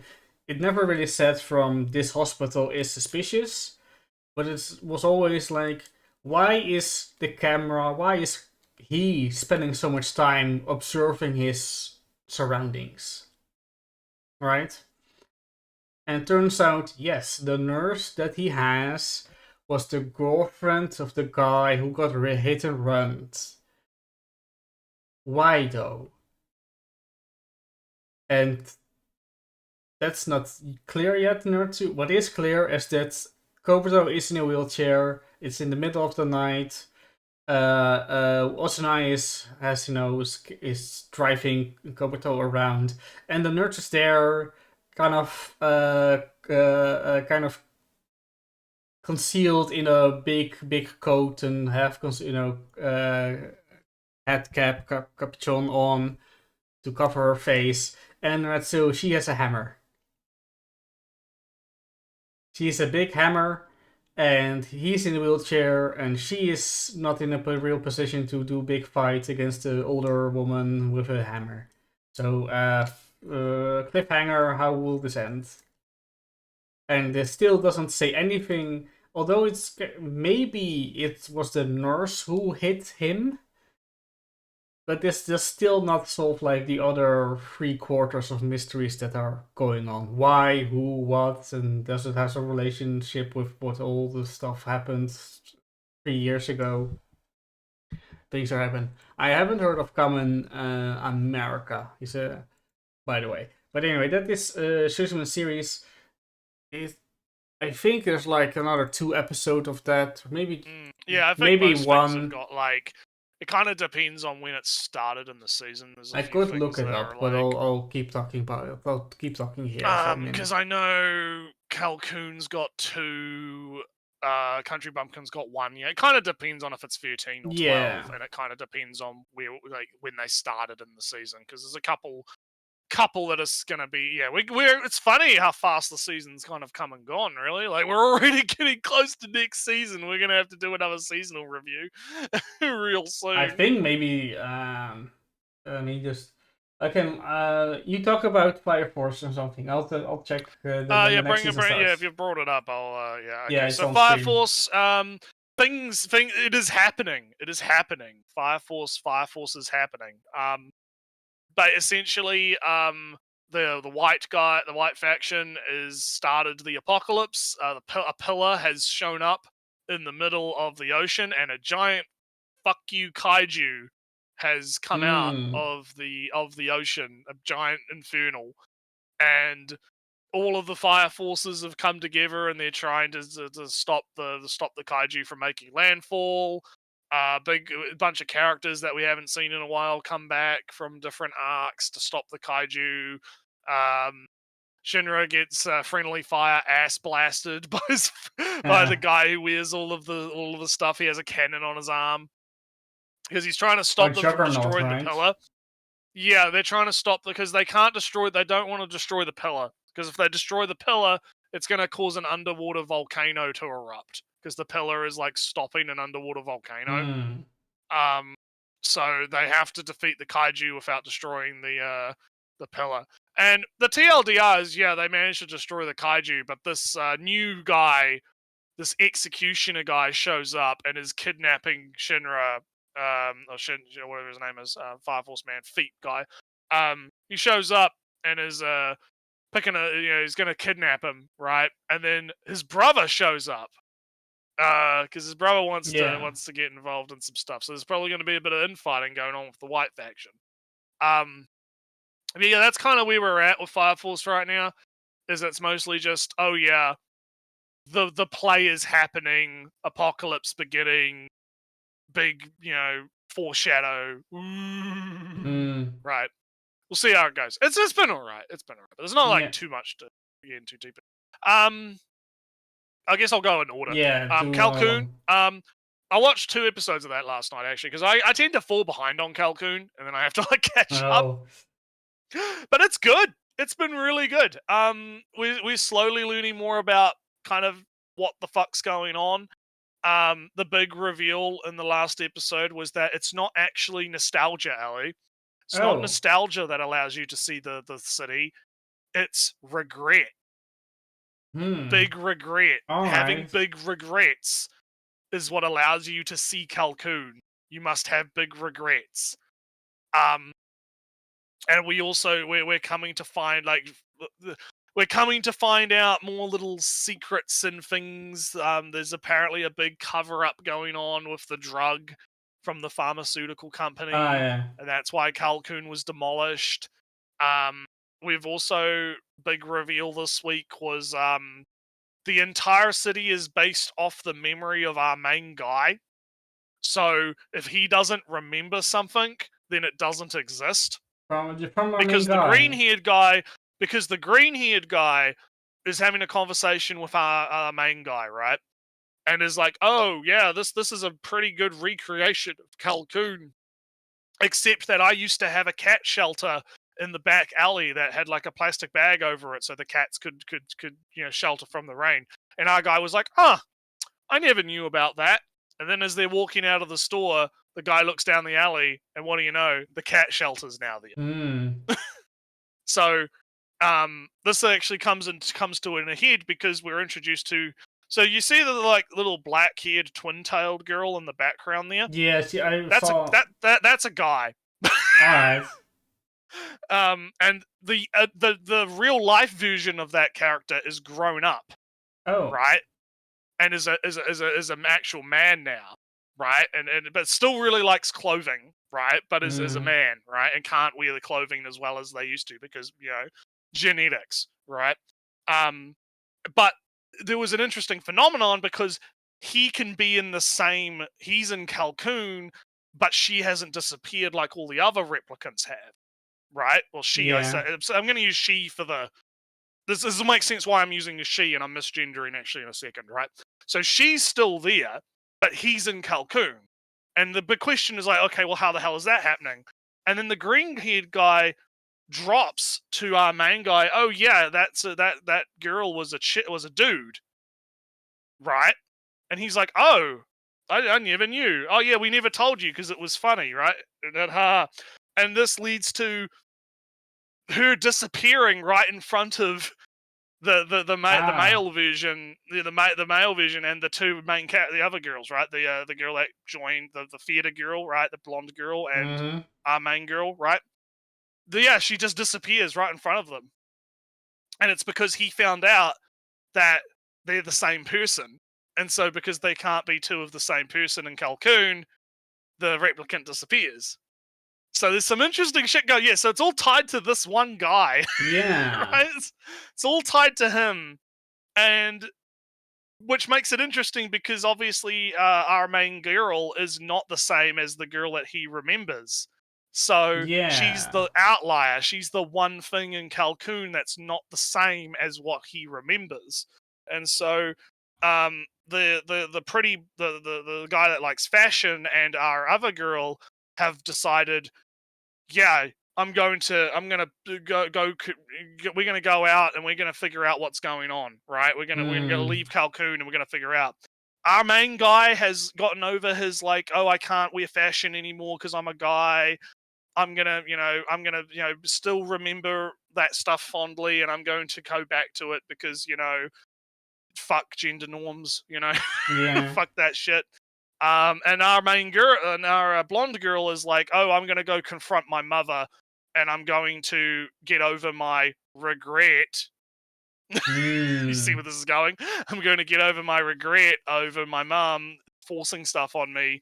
And so they both leave Calhoun, but when they leave Kowloon, I should say, all of the clothes that the guy was taking with him disappear because obviously nothing that was made in Calhoun can leave the city, right? So all the clothes that he was taking with him disappear, and he's like, "No, it's okay. I'm gonna, it'll be fine." And then they turn around, and Calhoun is gone. Yeah. It's back to being a ruin because they've gotten over their regrets and they can't see it again. Feels like both of those the living afterlife. Kind of. It's kind of interesting, yeah. So there's some interesting shit going on. Yeah, there's big conspiracies. Our main girl has now got the old girl's glasses and is starting to see through the eyes of the old girl through the glasses and like fragmented scenes, right? And so she's been like grabbing she's figured out, oh, there's these talismans all over Calhoun, right? And she rips one of the talismans off the wall and it says 403 forbidden. And then she rips another one and it says 102 accepted. And she just keeps ripping them off. And eventually she rips one off and it says, you need to stop looking. No. You need to stop fighting.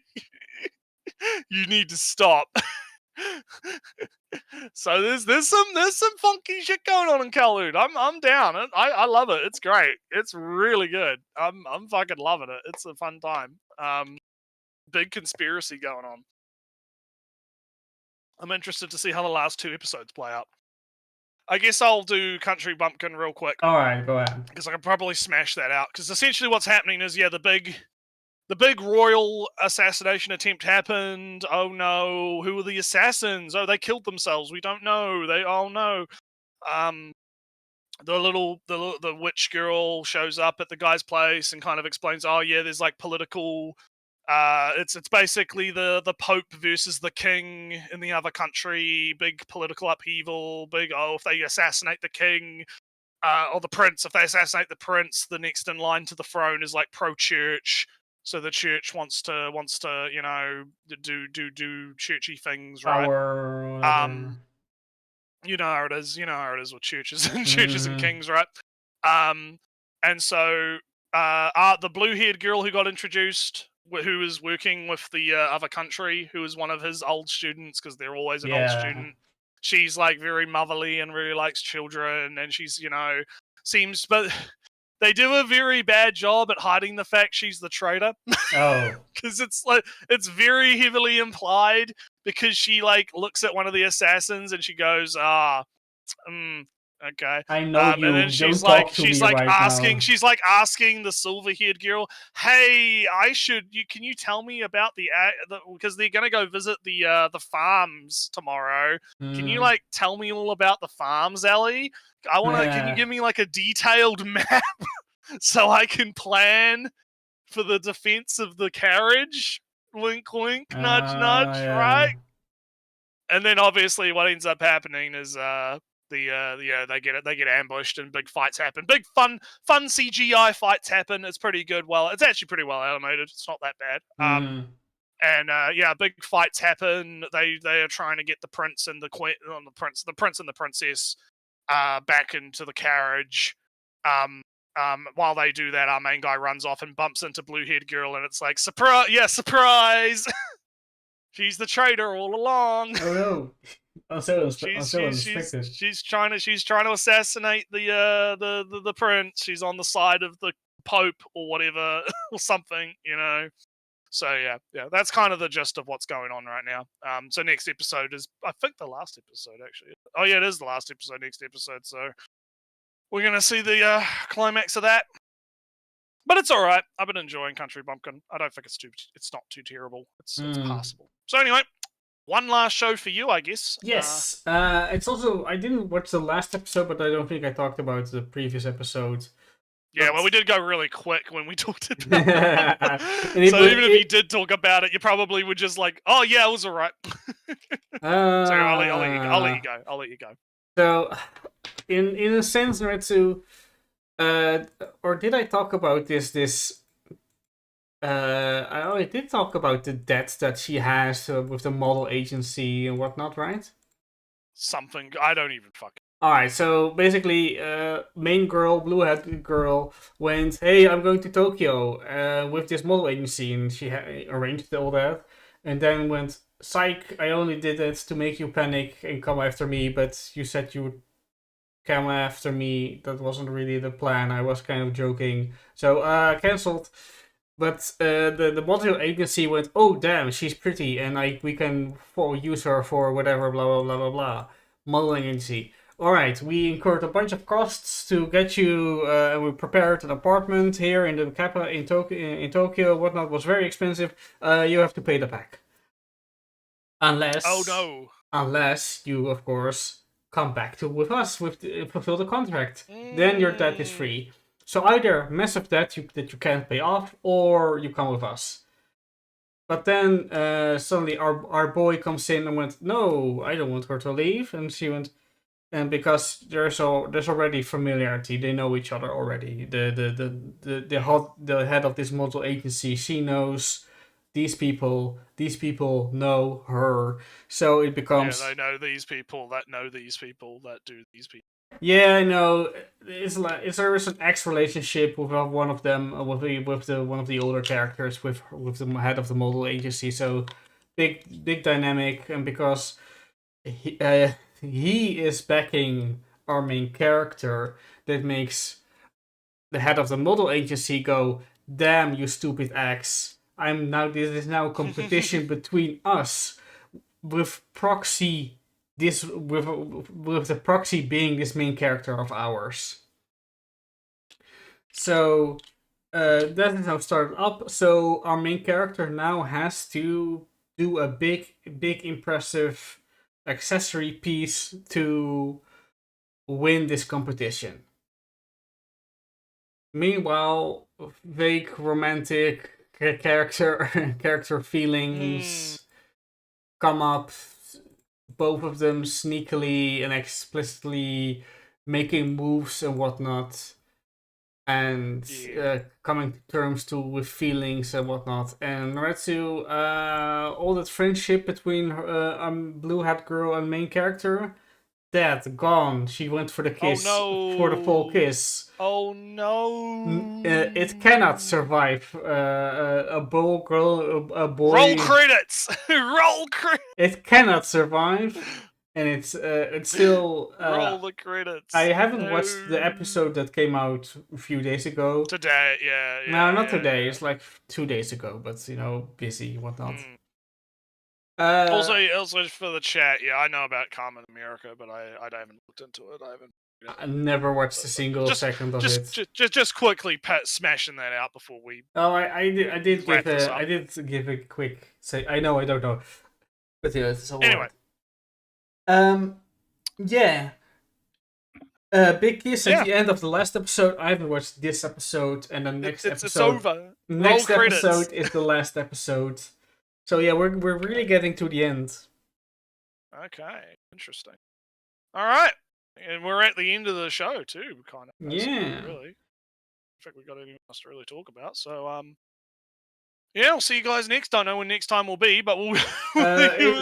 Just for you, Naretsu, everybody don't listen to this. I can do the regular day at the regular time.